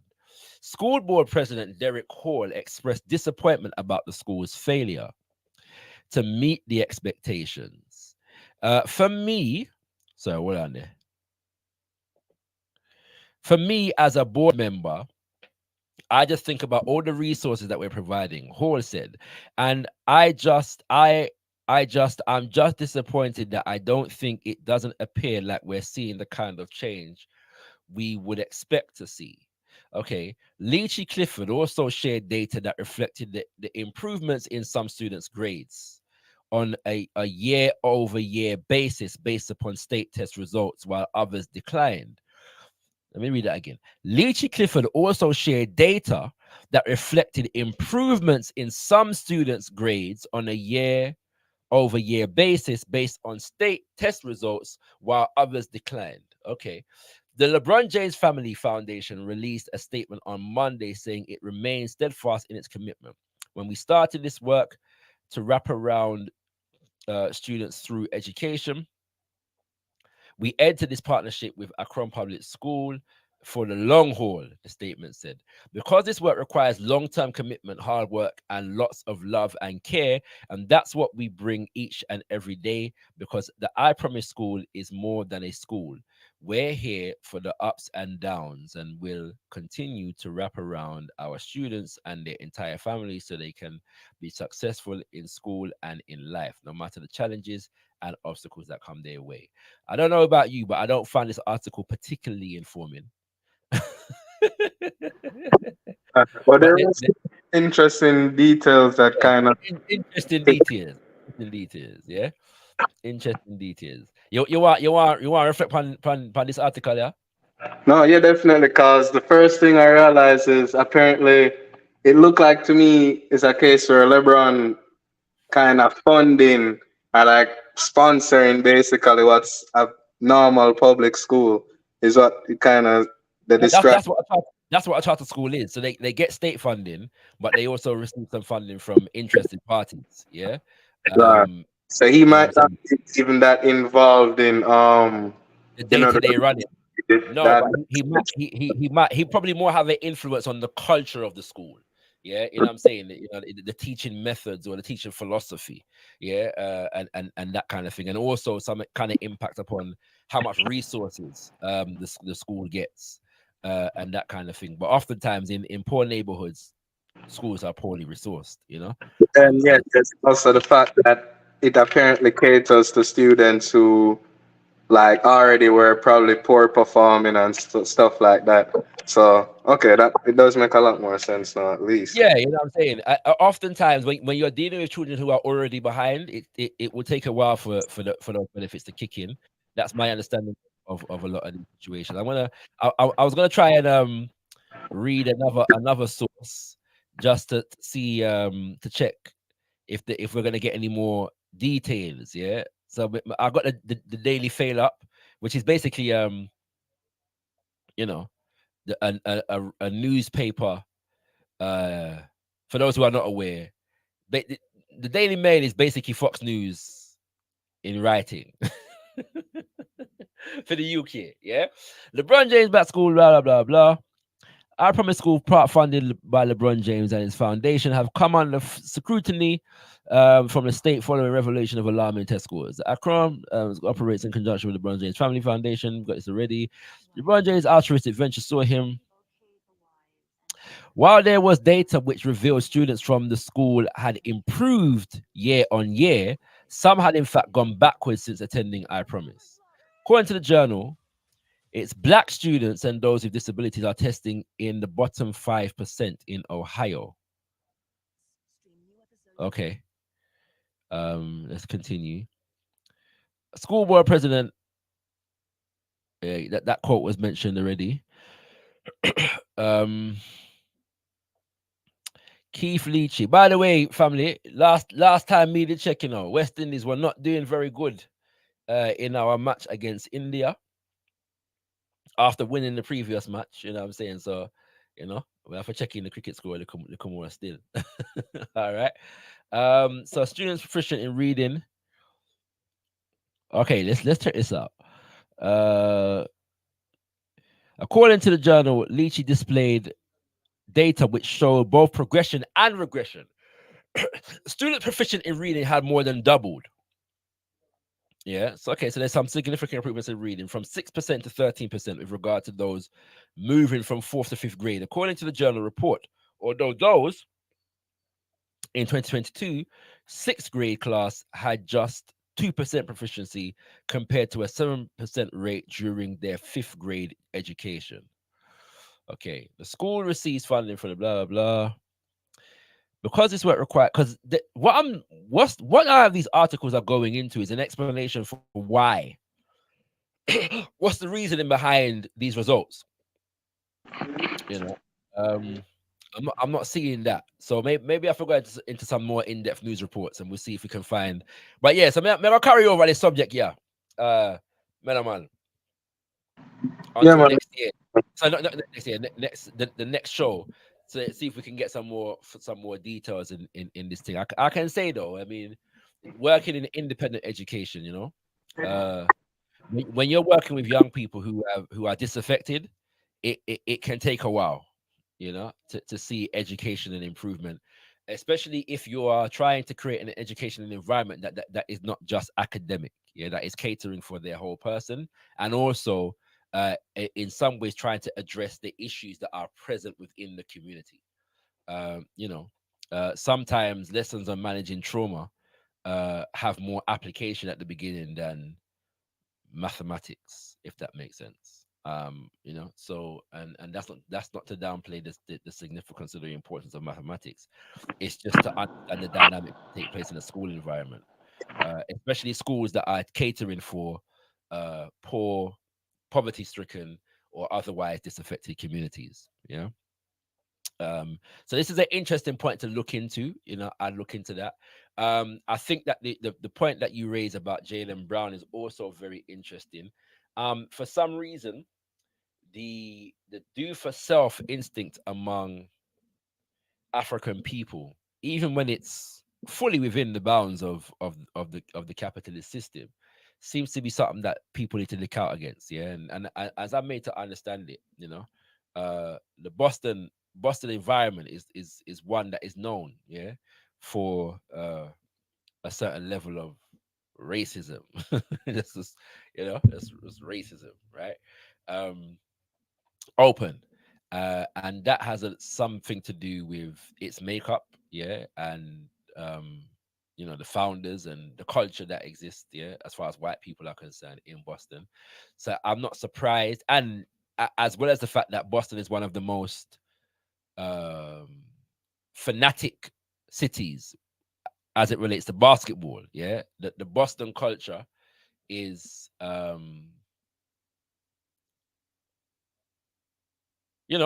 very basketball oriented, and going to Boston to play basketball as the away team is quite an experience, yeah, from what I've observed. So for them to be, it's not surprising to me that they'll be attacking one of their own players. At the same time, for me, what comes out of that is the. Can I ask you a question, Melaman? Yeah, man, we're there, man. What has anybody high profile responded to Jalen Brown? Like what has how has this been reported in like you were saying in relation to LeBron James? How has it been reported in the press or politician, celebrity, that kind of level? So far, I don't really see any big thing about it, but it'd be mostly like other people covering it, and they would show like the social media reactions, you know. So you can Okay. already see the bots and everybody gearing up on him saying, "Oh, you know," it's really hard to understand because just as you said, they tell you Yeah. do for self, you do for, Right. self, and then they still have a problem with it. So. No problem with it. Yeah, so we just have to understand that the whole argument is designed, yeah, to ensure that we are never acting in our own interest. They're not really concerned with handouts versus do for self and taking responsibility. These are all buzz terms, yeah, designed to just point score in the argument and control the narrative, right? You know what I'm saying? I mean, all this, yeah, stop talking about police brutality. Yeah, take responsibility and accountability for your own community. Yeah, and when you do that, Norley, at this squad. So it's an interesting point, and like I said, I think I'll probably come back to it on another show. At the same time, I would hope that because I am skeptical about the prospects that people think, yeah, that they are going to be able to achieve without proper understanding of how politics and economics works. And so I hope that brother Jalen has some good people around him, you know what I'm saying, that are able to impact the thing proper in that regard. And I'm probably speaking cryptically when I say this, but the addressing the wealth gap, yeah, addressing the wealth gap. I, it, I am critical of the extent to which a celebrity, even a very well-paid basketball player, is capable of addressing the racial wealth gap. Yeah, this is not an issue that you can just throw money at, if that makes sense. And it's not an issue that any one individual can solve. Yeah, the wealth gap is a situation that has been entrenched in centuries of disenfranchisement of the African community in the USA, in the fact that the wealth that we as African people in the USA helped to generate over centuries was generated to the benefit of white people. And even after the enslavement period, Africans were systematically kept out, yeah, of wealth generating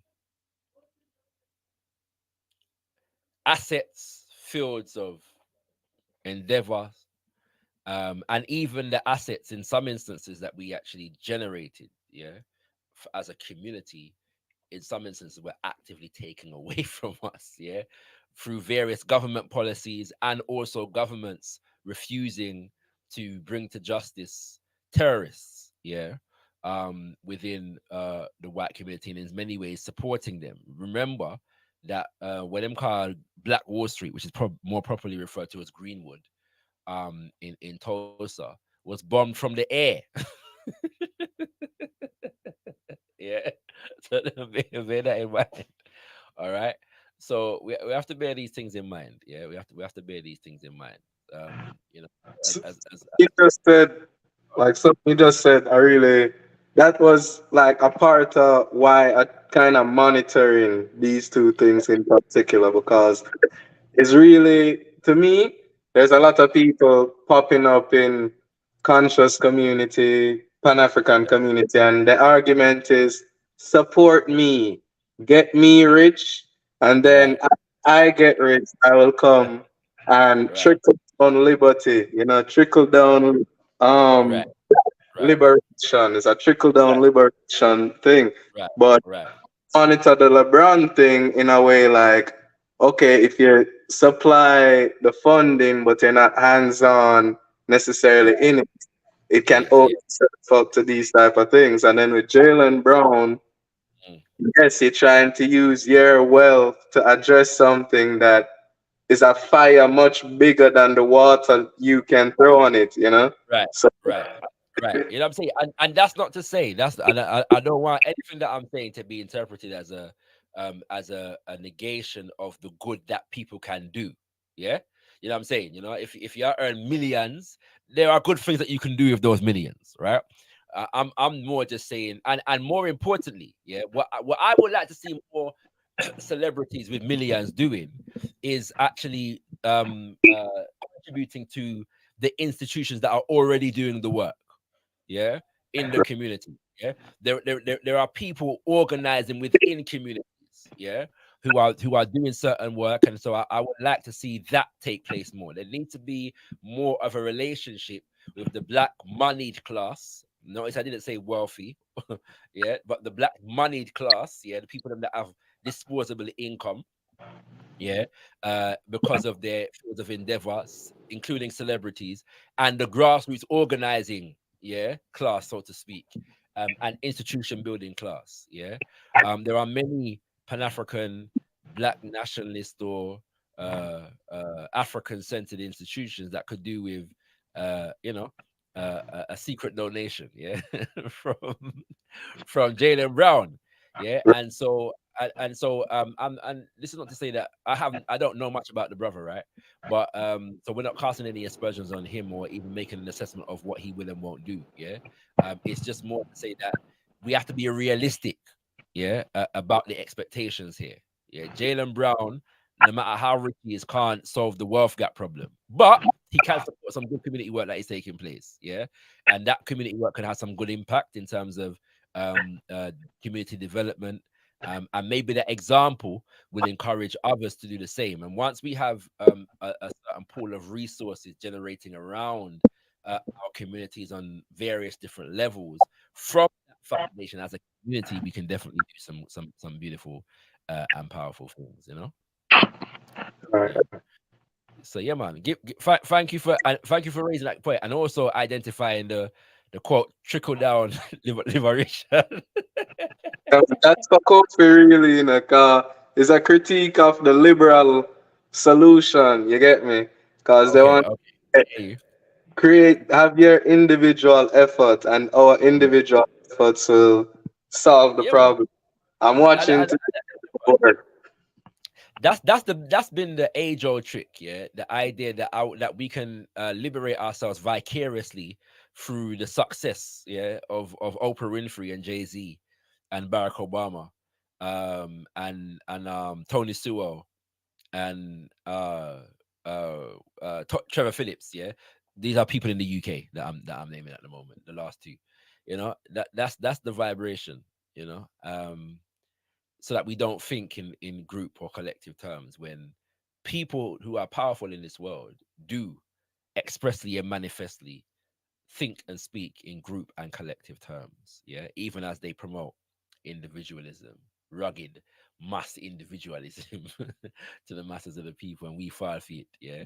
I wonder why the world still like it do. You know what I mean? But yeah, interesting points, family. Um, as it's the month of Messiah, yeah, I'm gonna ask the two brothers who have clicked the link, Kale and Meloman, give me a Messiah reflection. Wait, like what has been the influence of, if any, and be honest here, of Marcus Garvey on you both, and yeah, what is the significance of the legacy of Marcus Garvey today for you?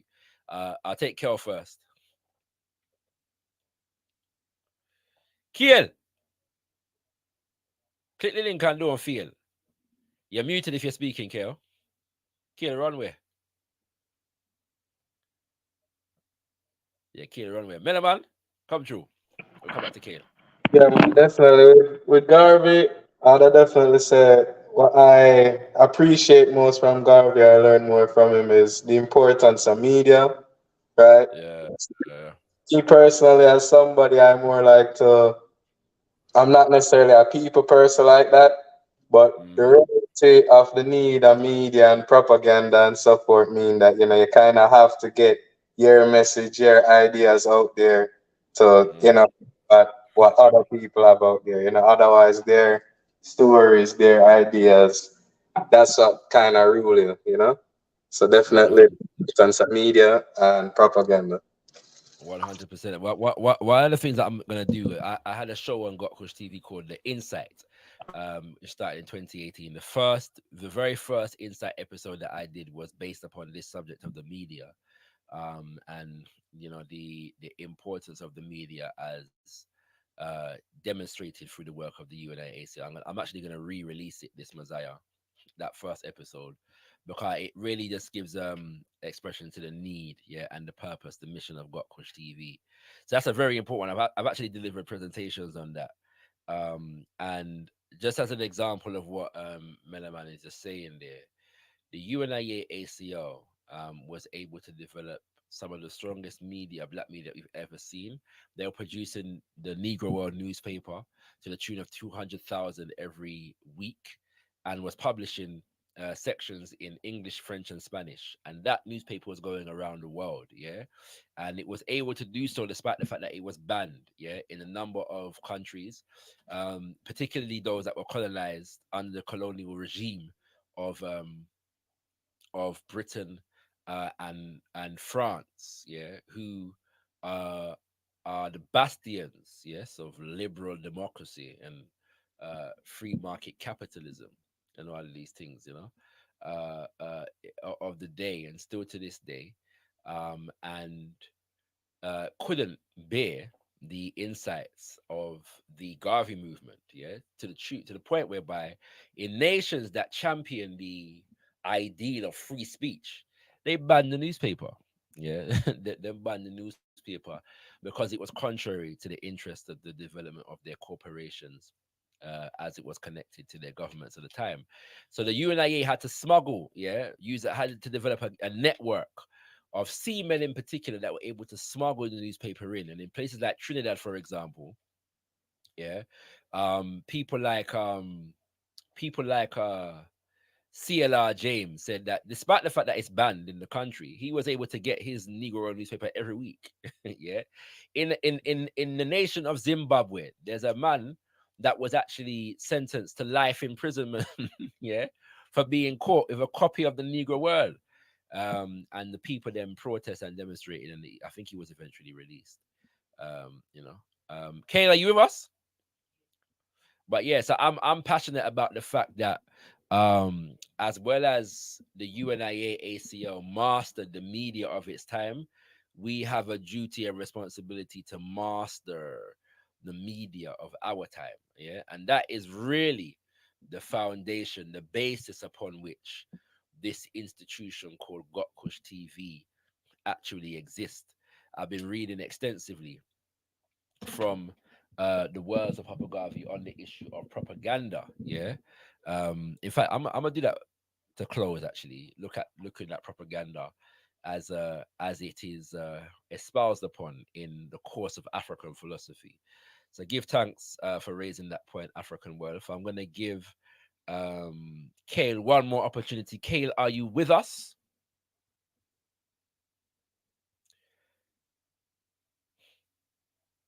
Okay. Look like Kale disappear. All right. Melaman, give thanks, yeah. Your contributions are always well received. Much appreciated for coming through. Um I'm gonna put everybody in the back chat now, coming. I'm gonna close up the show. So give thanks everybody.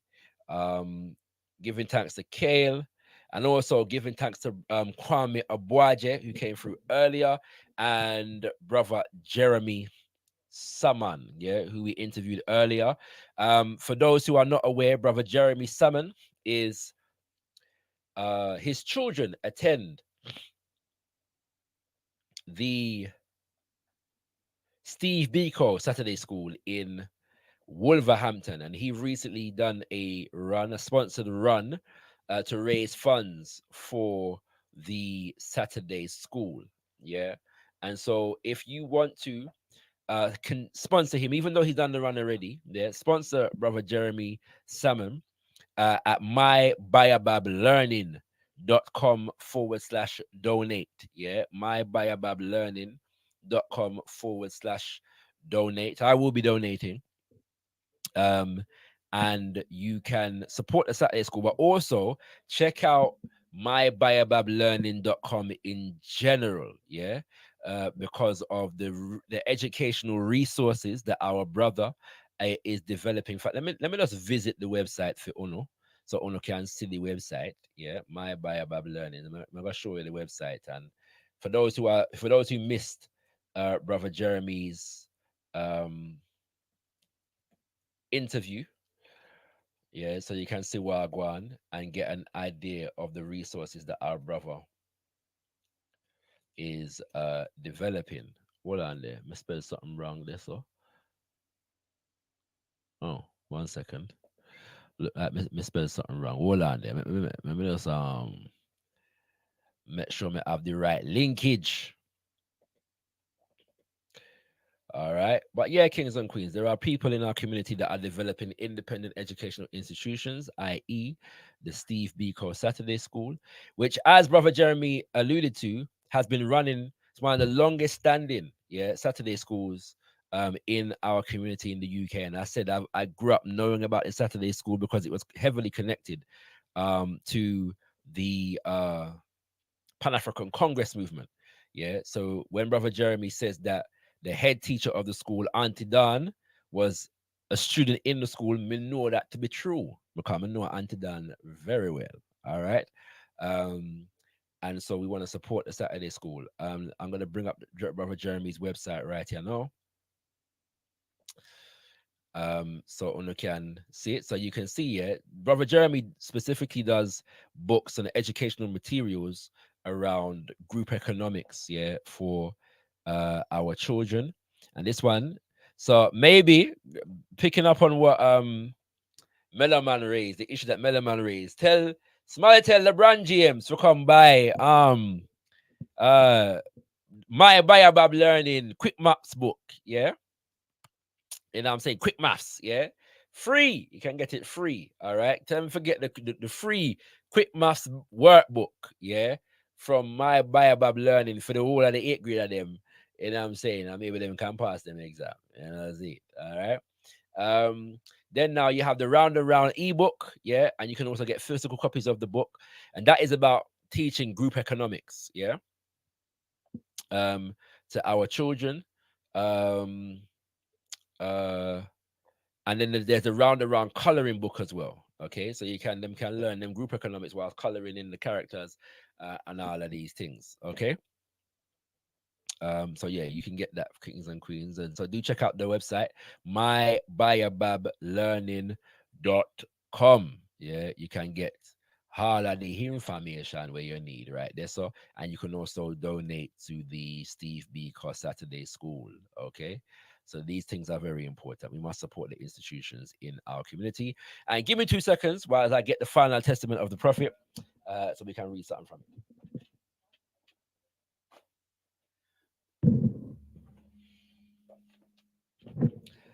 So it's the 1st of Messiah. Yeah, me want the people them know say I am the keynote speaker at the Messiah opening ceremony on the 6th of Messiah.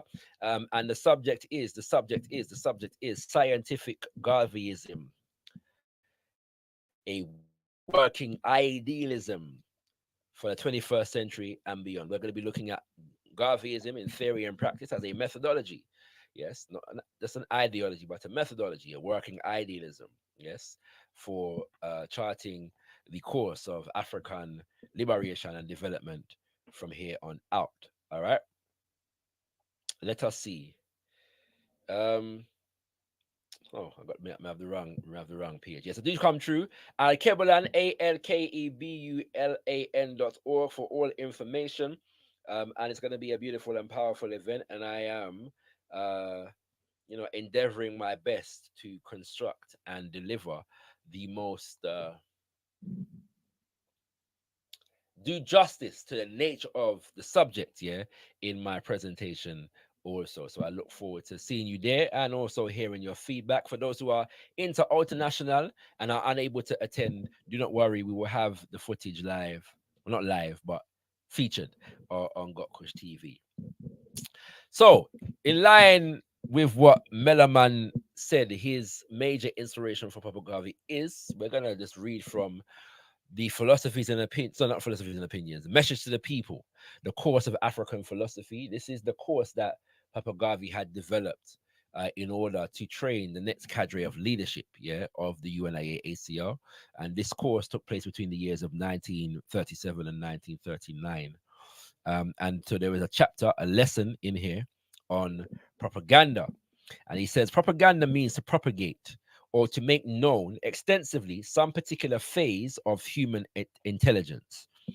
The desire is to convert or influence the people to the acceptance of the truth of that particular intelligence that is sought to be spread among them. Propaganda can be true or false in its origins or intent, but it is always directed at the public for the purpose of winning support of that public to the sentiment expressed in the propaganda. If you hate a man, giving him a bad name well may explain one of the purposes of propaganda without truth behind it. Nearly all organized efforts have a system of propaganda to convert people to their principles and to get them to support them, even though there may be no merit behind it at all.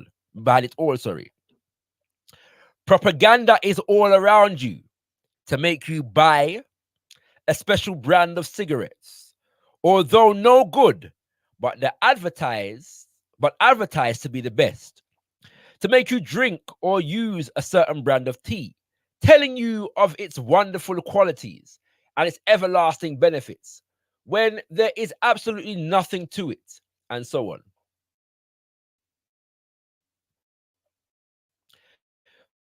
Listen carefully now, before the war of 1914 to 1918, the Germans were known to be the most cultured and scientific peoples in Europe. When the war started, and other nations, in order to discredit the Germans and to hold them up to the world ridicule and the contempt of civilization, released the propaganda that classified the Germans as Huns and barbarians.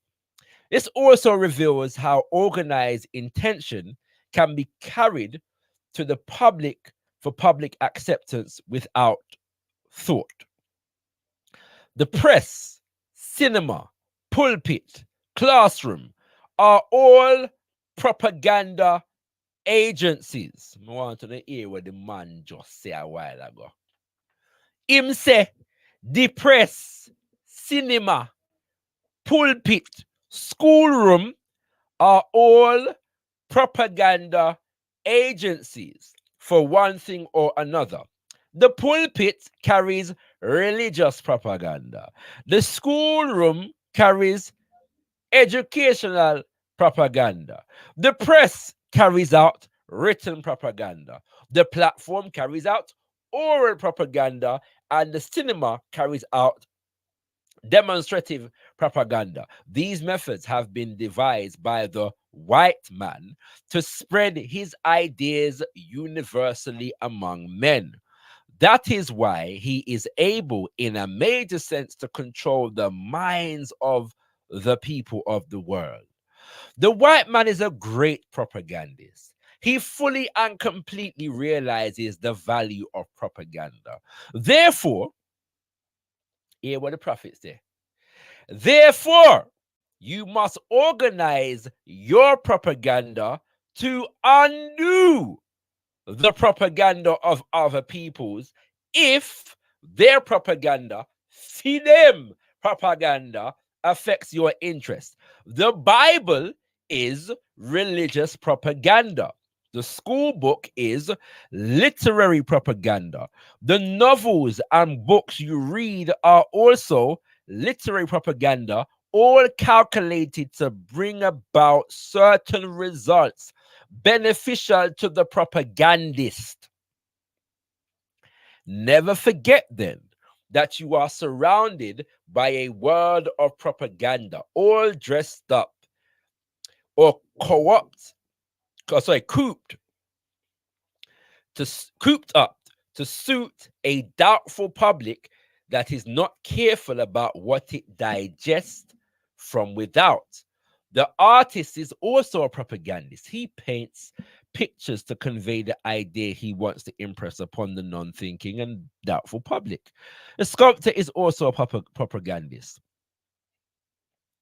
He goes on, the pictures of the Madonna and Christ and of the angels are painted portraying a white face, so as to inflict upon the rest of the world the belief that God, the angels, and the Holy Family are all white, as well as Adam and Eve.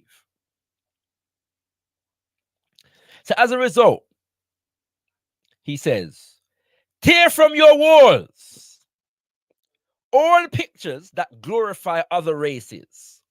Tear them up and burn every bit of propaganda that does not carry your idea of things. Treat them as trash. When you go to the cinema and you see the glorification of others in the picture, don't accept it. Don't believe it to be true. Instead, visualize yourself achieving whatever is presented. And if possible, organize your propaganda to that effect. You should always match propaganda with propaganda. Have your own newspapers, your own artists, your own sculptors, your own pulpits, your own platforms. Print your own books and show your own motion pictures.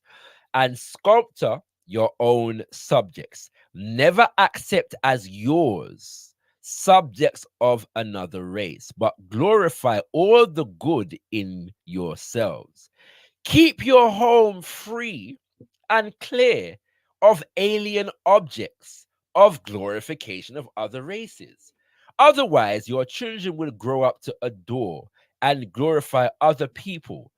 Put in the place of others the heroes and noble characters of your own race.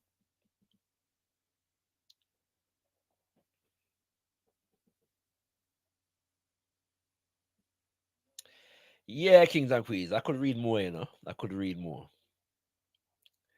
In fact, I'm gonna read this last part. All right. Propaganda organized by somebody else is always calculated to take advantage of you. Don't help them do so. Always ask, what is this about? What is the object of this? Who has sent this out?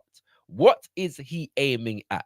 Will it hurt me and my race? Is he trying to get an advantage over me?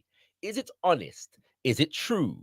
If you ask these questions of all propaganda that comes up before you swallow it, you will be able to take care of yourselves. Don't sing the songs and repeat the praises that glorify other races. Sing your own songs and recite your own praises that glorify your own race. For instance, it is foolish for Negroes to sing or say, Britons never shall be slaves, rule Britannia, when they themselves have been slaves and are likely to be slaves if they don't impress upon their minds that they as Negroes will never be slaves again. Sing therefore, Negroes never shall be slaves. Be careful how you sing religious hymns that have been written, dished up, and made popular by white writers to glorify the white race in the name of God, taking advantage of the silence of God to impress inferiority upon your race, such as the great white-winged angels and etc., etc., etc. The idea of the white man making black a symbol of mourning and sadness is just to show the extreme of the purity of whiteness and its joy and happiness. Reverse this. If possible, teach the Negro that when he is in mourning, he should wear white. And when he is happy, he should wear black. This is meeting propaganda with propaganda. The hatchet with the hatchet. The stick with the stick. The stone with the stone. Everything on earth is man's propaganda. Sorry, is everything on earth is man's creation. So out of man's propaganda and mind, he has created his special system of opinion to meet his designs. Therefore, customs are based upon the acceptance of propaganda skillfully engineered. Have your own propaganda and hand it down through the ages. Write your own poetry and recite it. Compose your own songs and sing them. Write your own interpretation of the scriptures and history, and teach them as far as the interpretation of others affects your race. Very, very important words for the now, especially with this attack on African history, as I mentioned earlier, kings and queens. And so with that, I look forward to seeing you all at the Messiah opening ceremony and throughout the month of Messiah. As said, we're going to be featuring a lot of the events on gotkushTV. Messiah lives, Garvey lives. Tendanwa, to be thankful unto the mother, father, creative life force of the universe. Kozai Muzimu Mukulu, give praises unto our great ancestors, Abibi Tumi, Abibi Fahodi, African liberation and African power for all African people. Ashe, Ashe, Ashe. Fire burn them dirty king, blaze up them dirty king, fire burn them king, send him disastrous, and time he fast with us, ancestors walk with us, fire burn them king.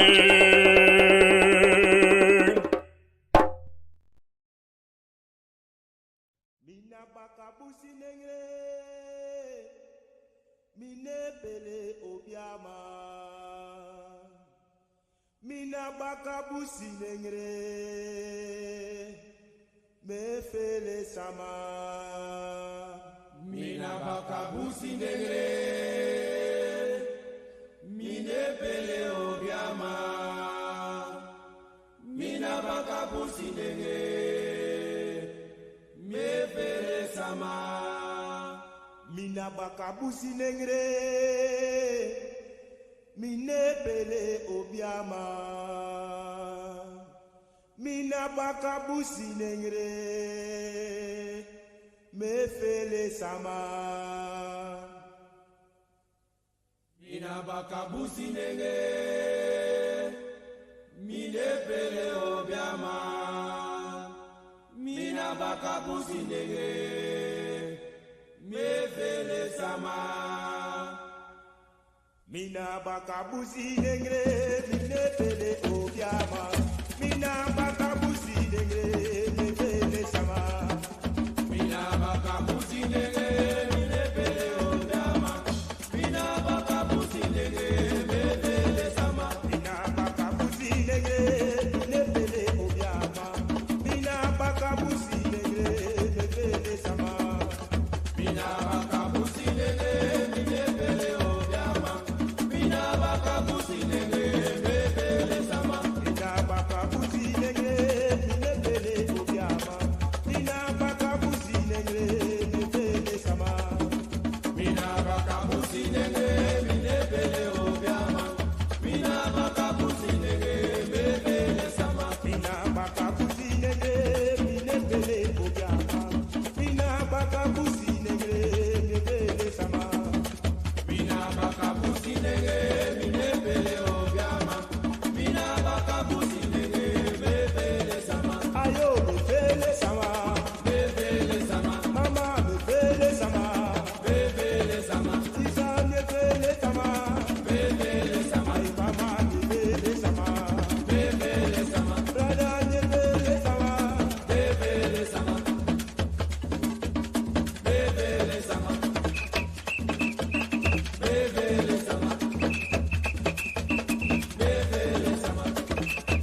nebele